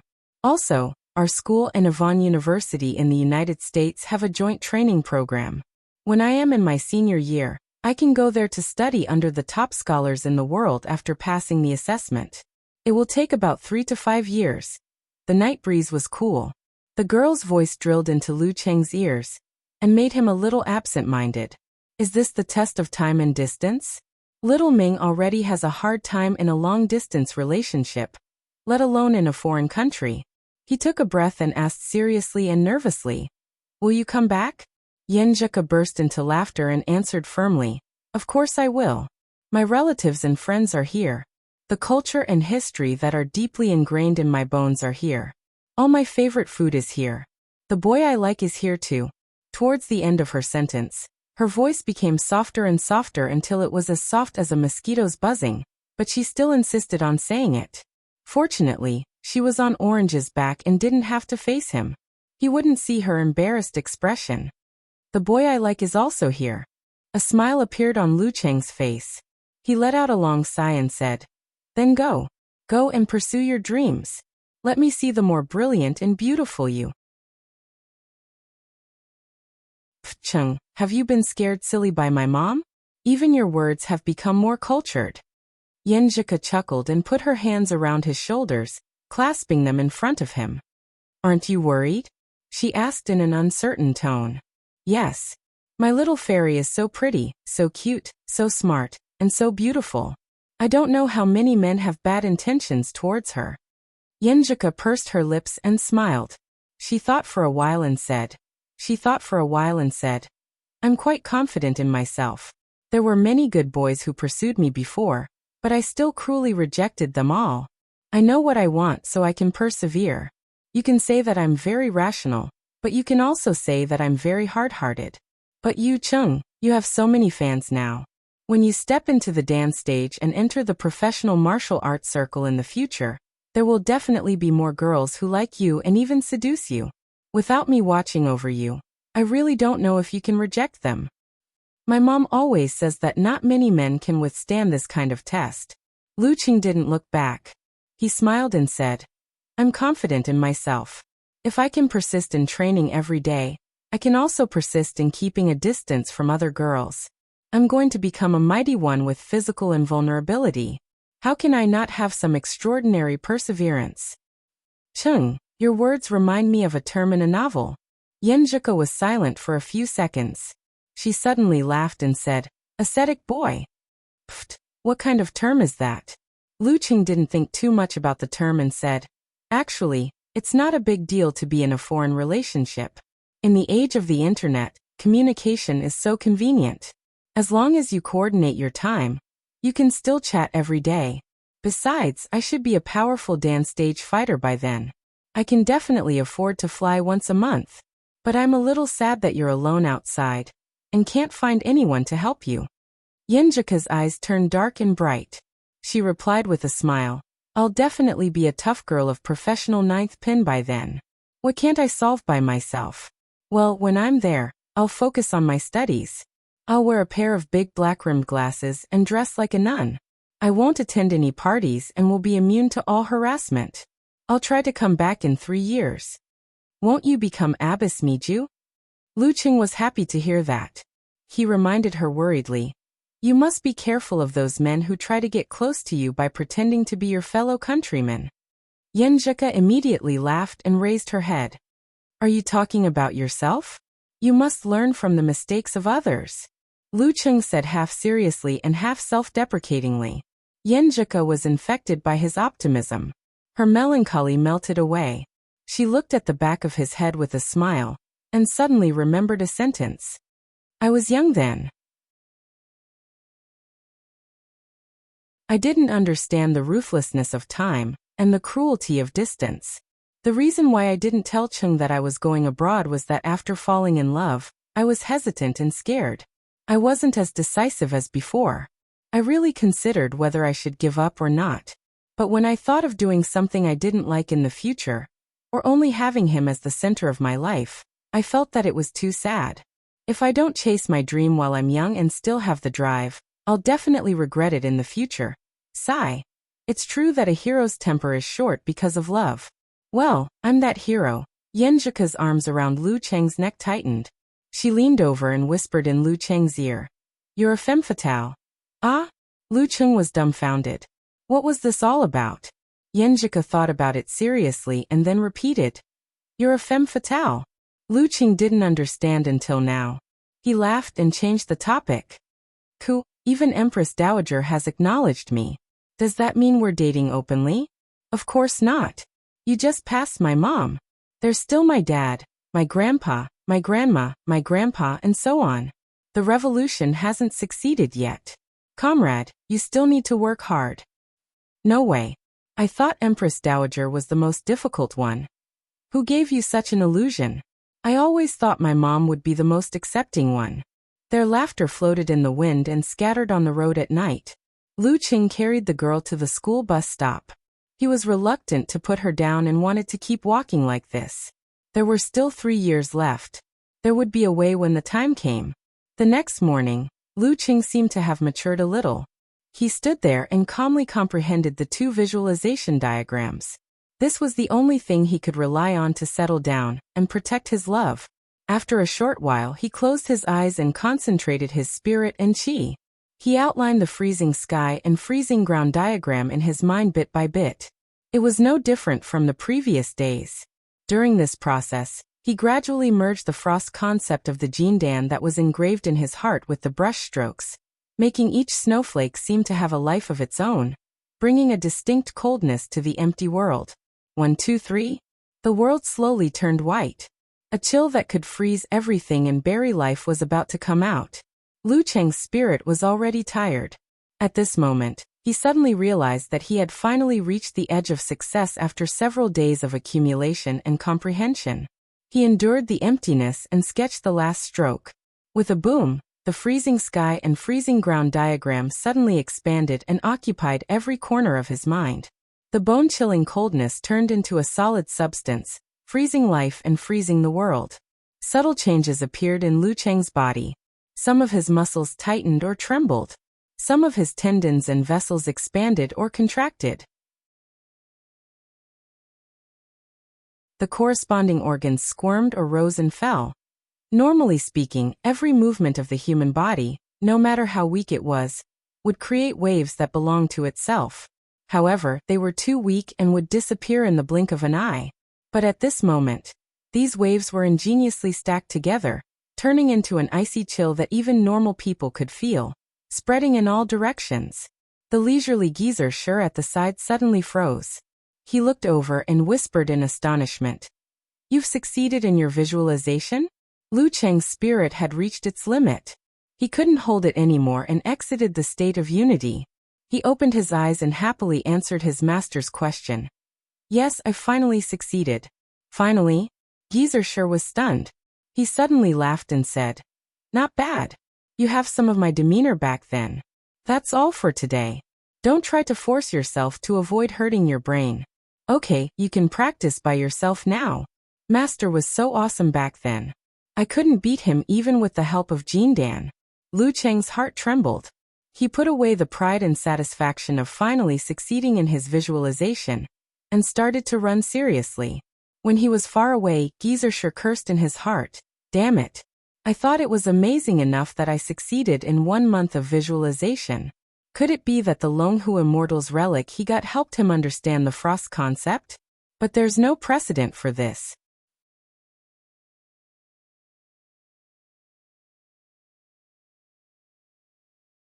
Chapter 179. After jogging, Lu Qing took a shower, changed his clothes and had breakfast. He went back to the dormitory and waited for Yanjika at the entrance of the 3rd dormitory.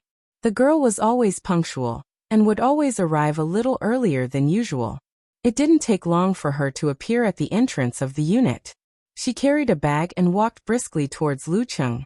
She was still wearing the white Songqing University martial arts suit with black edges, but this was the spare one. She wore a small pink jacket, looking like a little white flower. Lu Qing walked up to her, took the bag, and held her hand. He smiled and said, You're recovering well. Are your muscles not sore anymore? When they returned to the new campus last night, he pulled Yanjika to a secluded spot by the lake, and let her sit on the bench. He applied ointment and massaged her body to relax her muscles, doing his best to be a good boyfriend. Of course, during this process, smelling the girl's fragrance, touching her smooth and elastic skin, and looking at her beautiful appearance, Lu Qing couldn't help himself. Especially when he helped her take off her martial arts shoes and socks, and massage the hidden wounds on her feet. He really had the illusion that he was undressing her. He almost howled at the moon and turned into a fire-breathing werewolf. Fortunately, with his extraordinary perseverance, he restrained himself in the end. He only asked for a passionate kiss after the deed was done to soothe the wounds in his heart.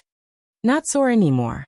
Yenjika revealed her sweet dimples and said with a smile, I can call you a massage expert in the future. Hee. Next time when you're tired from special training or competition, you can find me directly for physical therapy. Lu Cheng tried to keep his smile from being too bright. At that time, there won't be any competition, and I won't have to worry about it. I won't have to struggle so much. Just thinking about it filled me with anticipation. Yenjika rolled her black eyes and rolled her eyes at Lu Cheng. She seemed to be embarrassed and angry at the same time. You're smiling so lecherously. Do you think I'm stupid? Humph, I'll definitely choose a place where other people are for physical therapy. Where? Lu Cheng looked at his girlfriend innocently. If he wasn't holding Yenjika with one hand and carrying her bag with the other, he would have rubbed his face to prevent it from being too stiff. Everywhere. Yenjika covered her mouth and chuckled. The two of them had eaten breakfast, and as they talked, they went straight to the bus station to meet up with Guiqing, Li Mao, and the others. Yenjika noticed that Lu Cheng looked tired when they got on the car. She asked with concern, Cheng, you look tired. Speaking of this, she suddenly thought of something that Dirty Tong said, and her pretty face suddenly turned red. She forcibly held back her laughter, turned her head to look out the window, and said casually, You didn't sleep well, did you? At this moment, the image of Lu Cheng running to the bathroom with a hunched back flashed through her mind. She had a hard time holding back her laughter, and her body was trembling slightly because of it. Oh no, I've been led astray by Cheng and Dirty Tong. Seeing the girl like this and hearing her question, Lu Cheng's old face immediately turned red. Yes, he did have sex with her in the middle of the night. Unfortunately, when he woke up, he couldn't remember Yenjika's beautiful appearance in his dream. Sigh. As a young man with a strong body and vigor that far exceeds that of ordinary people, it would be strange if he didn't have any reaction in the middle of the night after being stimulated so many times that he almost couldn't control himself. Empress Dowager said to stop before going too far. What a great test. But to what extent should he stop? While thinking, he lowered his voice and explained, I'm sorry, Coach Yen. I'm not tired because of this. It's because I finally got started on visualization today. I've used up too much energy, so I'm a little tired. Visualization. Yenjika was born in a martial arts family, so she naturally understood that Lu Cheng's visualization was not a normal visualization. She turned around and said with surprise, Coach sure officially accepted you as a disciple? She even showed the visualization diagram to Cheng. Yes. Lu Cheng admitted frankly, Master, I didn't reveal it. She guessed it. I didn't break my promise. Yenjika's clear eyes were filled with obvious joy. She pursed her lips and said with a smile, You're a martial artist with a master and a background in the future. You won't be bullied by others. Even old men and women would think highly of you. It's not enough. You can only be strong if you're strong yourself. Lu Cheng was full of confidence after getting started on visualization. Yenjika looked at his confident and high-spirited look. Her dark and beautiful eyes sparkled like stars. She laughed in a low voice and said, My brother spent 3 months to get the beginner's level of visualization corresponding to meteor force. Even if Cheng started to comprehend the visualization diagram since the awakening of the power of frost, it still took less than a month. She couldn't hide the pride and happiness in her voice. Lu Cheng didn't mention that it only took him a week, because he thought it was due to the help of the Jindan. He just smiled and said, Everyone has different talents. Well, combined with the supernatural ability of frost, it won't be long before I can master the frost force. He didn't say these words to show off. He mainly wanted to share his joy with the girl he loved, and to give her enough confidence. Based on what Casanova Kai Xiaoming had said about long-distance relationships, he had grasped an important point. When faced with the test of time and distance, it wasn't enough to rely on feelings alone. One had to give the other party enough confidence in all aspects. Frost force. Yenjika repeated in a low voice. Her eyebrows and the corners of her eyes were full of joy. Luqing changed his hand from holding hers to intertwined fingers. They looked at each other and the atmosphere became warm and meaningful. They felt that any random topic was so interesting and comfortable. After a while, Yenjika rolled her eyes and couldn't restrain her curiosity. She pretended to ask casually, "You're not tired because of that? In other words, you didn't sleep well last night? Did you have a strange dream?" After asking, she blushed and looked out of the window. But she couldn't help looking back at Lu Cheng's reaction. "What should I do? I've been with Cheng for a long time. I'm getting bolder and more shameless in this aspect." Lu Cheng laughed and recalled the bitterness of getting up in the middle of the night to change his pants. He answered honestly and teasingly, "Yes, I had a wet dream. I dreamed that I and you." "Don't say it." Yenjika took his hand and hit his thigh. She looked out of the window in panic. But her ears were dyed with a layer of red, sparkling and translucent like a gem. After a long time she calmed down. She turned back and whispered, "Big pervert. You asked, but you became so shy after asking. Girls are so strange." Luqing really wanted to scratch the back of his head. Yenjika saw that he became honest and nodded with satisfaction. She volunteered, "Come closer. I'll rub your temples and show you the skills of a massage expert." "Okay." Luqing was pleasantly surprised. He sat closer, smelling the girl's delicate fragrance and feeling her slender but nimble fingers rubbing his temples to relieve his tiredness. "Your skills are good. When did you learn?" he praised sincerely. Yenjika raised her chin and said with a little pride, "Yesterday. When you gave me a massage, I just felt it a little and learned it.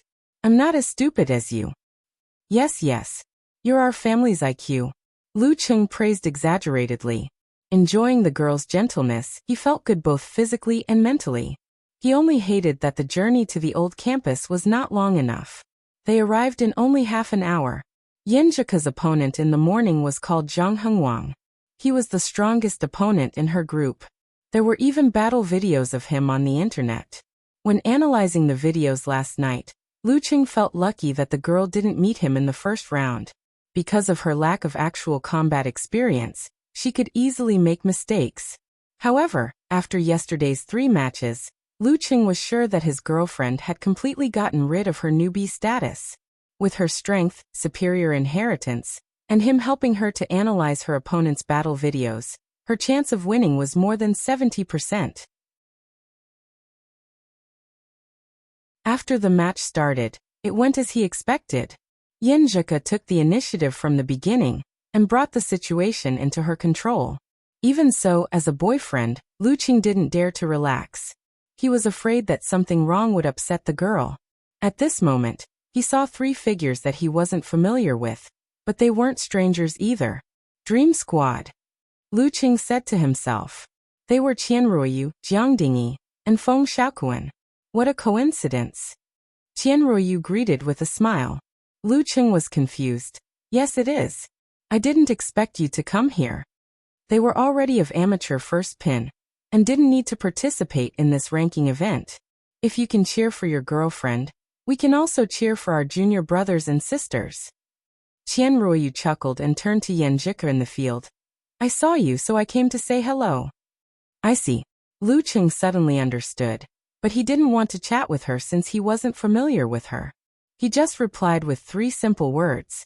Qianruoyu didn't care about his attitude and said with a smile, Do you want to work part-time during the summer? You can work part-time in our martial arts club. The pay is good 9 to 5, and we won't ask you to reveal the unique skills of our sect. We just want to teach the students the basics. This wasn't her idea, but her father's. Who wouldn't want to have a good relationship with such a talented fighter with a strong background and potential? In Jianghu, harmony wasn't the most important thing, but one more friend was one more path. The real old fox knew this. Luqing knew that he could reach the peak of body refining realm with Thunder Roar Zen before the summer vacation. He needed to prepare medicine soup and other things to break through to Danqi realm, which was a huge expense. He had already planned to find a way to make money. The rest of his private money had to be used for dating. 99% of it was not enough. However, Yenjika would definitely go back to Xioshan by then. Why would he stay in Songcheng? Anyway, there were ways to make money in Xioshan. Thinking of this, he replied politely, I have to go back home during the summer vacation. If there is a chance, I'd love to work part-time in the martial arts club. Anytime. Tianruoyu maintained her standard smile. After she turned and walked away, she exhaled and said, It's so stressful to be with such a guy.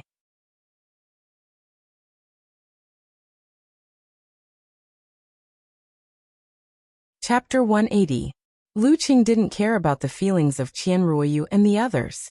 Instead, he was curious about how long the triangle relationship could last and when it would happen. He turned his eyes back to the field and saw that Yenjeka had finally created an opportunity by pulling back her center of gravity twice in a row.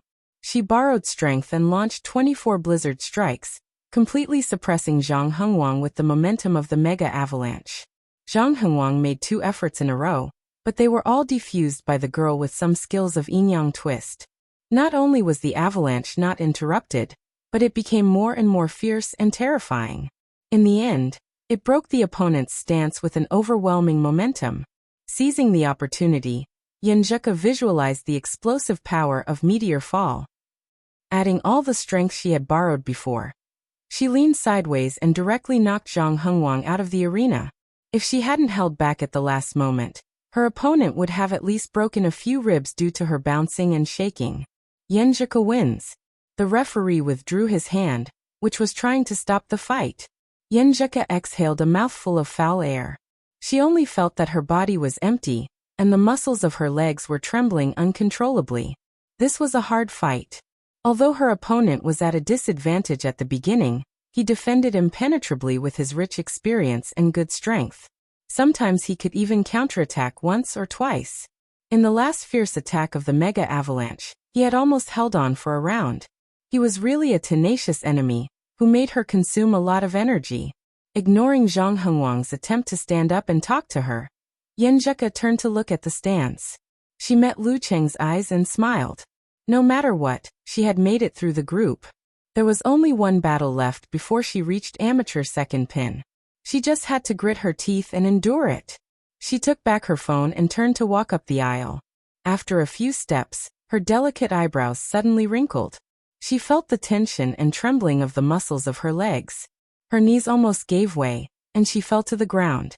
Before she could think of anything, she saw a blur in front of her. She saw Lu Qing jump down from the high platform like an eagle. His toes touched the ground midway and he changed his direction. He arrived in front of her in a flying posture. The whole process had the beauty of a burst of power, and also the elegance of lifting heavy things as if they were light. Are you okay? Lu Qing held the girl and asked with concern. Yenjeka was in a daze, as if she hadn't come back to her senses yet. Her face was full of confusion until her body was held by her boyfriend. Then she smiled little by little. Her watery eyes looked to the side, hiding a little pride and joy. She pretended not to care and said, Nothing. I just consumed too much energy. You scared me to death just now. You appeared in front of me in the blink of an eye. Didn't I see you almost fall? Lu Qing looked around and found that there were still many people who had noticed his feat. They were full of admiration, and gave him a thumbs up. He really wanted sex more than his life. It was just a piece of cake. Lu Qing smiled contentedly and suggested to the girl, Let's go straight back to the hotel, and not wait for them. Let's make the best use of the time to recover. The most important battle is in the afternoon. We'll be fine once we get through it. Yes. Yenjeka knew that this was the best and most reasonable choice, so she nodded politely. Just as she was about to support her boyfriend, she saw Lu Qing crouch down and pat her on the shoulder. Come on, I'll carry you. Yenjeka wanted to say that's so embarrassing. But considering the tense muscles in her body and her boyfriend's attitude, she swallowed the words. She looked around and then lowered her head guiltily. She loosened her bun and let her black hair hang down, covering half of her cheeks. I'm an ostrich. She muttered to herself and leaned on Lu Cheng's back. She put her hands on her shoulders and didn't let her chest touch her boyfriend's body. Lu Qing knew that the girl was shy, so he talked about what happened before to divert her attention. I just met Qianruoyu and her friends. She politely invited me to work in her martial arts club during the summer vacation. Yenjika was really interested. She stared at the back of her boyfriend's head and said with a faint smile, "So are you going? Isn't it up to you?" Luqing took the opportunity to ask, "Ko, are you going back to Xioshan during the summer vacation?" "Of course, I'm a little homesick." Yenjika's tone became light. "At most, I'll take a week or two to play with Grandpa. Isn't that right? Since you're going back to Xioshan, wouldn't it be crazy for me to stay in Songqing?" Luqing didn't slow down and carried the girl out of the second hall. Yenjika asked thoughtfully, "Chung, you should have practiced martial arts to the bone and body during the summer vacation, right? That was the peak of the body refining state. No need for summer vacation." Luqing's answer was concise and full of confidence. But he immediately became long-winded and told the girl about his plan. "I've thought about it. If I want to break through to the Danqi state, I can't just rely on 10,000 yuan. During the summer vacation, I'll check if there are any small challenge tournaments in the province and take some time to get some prize money. If there's no money, I'll ask my classmates for help and work part-time in the martial arts club." Yenjika heard that Luqing had already made plans and preparations. She bit her lower lip with her white teeth to hide her smile, but she couldn't hide the gentleness in her expression. Her hands on Luqing's shoulders unconsciously moved to his front. Luqing's heart skipped a beat when he felt the girl leaning on him gently. He felt her strong and straight body. It was the season of spring and flowers were in full bloom. He was wearing thin clothes, but Yenjika had just finished a match and was feeling hot, so she didn't wear the pink and white jacket. Luqing silently recited the names of the gods and Buddhas, trying to divert his attention to more important things like last time. Ku had fought 4 matches in a day and a half, so she was very tired. "I'll give her a good physical therapy later, at least let her recover 70% or 80% of her strength." Speaking of the summer vacation, I wonder if the special training will be suspended during the 1st of May to let everyone take a breather. Little Ming's girlfriend will come to Songqing to play. Should I ask Ku to go sightseeing with the nearby scenic spots? He talked with Yenjika while thinking aimlessly. Finally, they arrived at the hotel. This time, Yenjika learned her lesson and went back to her and Guiqing's room to take a shower, so as not to add fuel to the fire and arouse Cheng's beast. Luqing also took the opportunity to wash his face and sober up. He didn't forget that the black fertilizer would evaporate and so on. Maybe it was because of his good performance yesterday that he could control himself at the critical moment. Yenjika trusted him more today.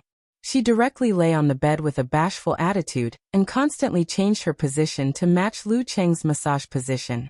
Looking at her light and soft body and boundless beauty, Luqing raised his head and felt that tongue twisters couldn't stop him anymore. "Cheng, what are you doing?" Yenjika just happened to lean on the pillow. Luqing smiled bitterly.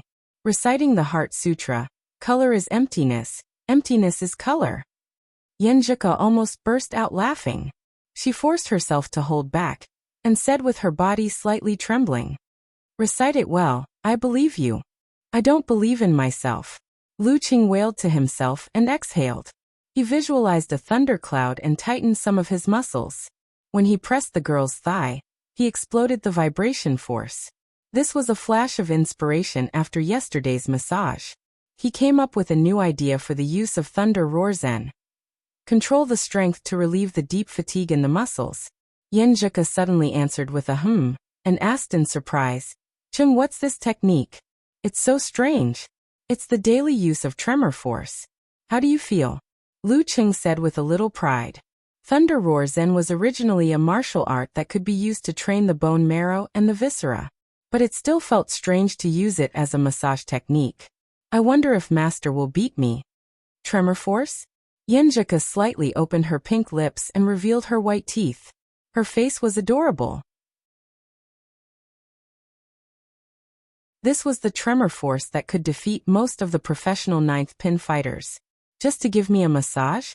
Chung is so creative. But why do I feel so happy?" "Yeah, how do you feel?" Luqing asked again to confirm the final strength. Yenjika pursed her lips and curved her eyebrows. "A little bit more gently." Otherwise, it would affect other parts of the body and make her feel uncomfortable. After that, Lu Cheng, who was concentrating on controlling the strength, didn't think too much. But when he switched back to the normal massage technique to recover his energy, he saw Yenjika fall asleep without any defense. He felt a little restless and had to go to the bathroom to calm himself down. He went back and forth 3 times. When Yenjika woke up, she saw Lu Cheng was still busy giving her a massage. She felt warm in her heart and asked softly, "Cheng, are you tired?" He looked very tired. Tremor force was not a martial art with low consumption. "I'm okay." Lu Cheng tried to stay awake and said, "How do you feel? How much have you recovered?" Yenjika got up from the bed and slowly made a routine. She said with surprise and joy, "It's almost the same as when I went out this morning." "That's good. I'll go out to buy some food. You lie down for a while." Seeing the girl's surprise, Lu Cheng felt that all his hard work was not in vain. And at this level, the rest of the fatigue could only be recovered by itself. Seeing him go out in a hurry, Yenjika leaned on the pillow and smiled gently. Her eyes were like water.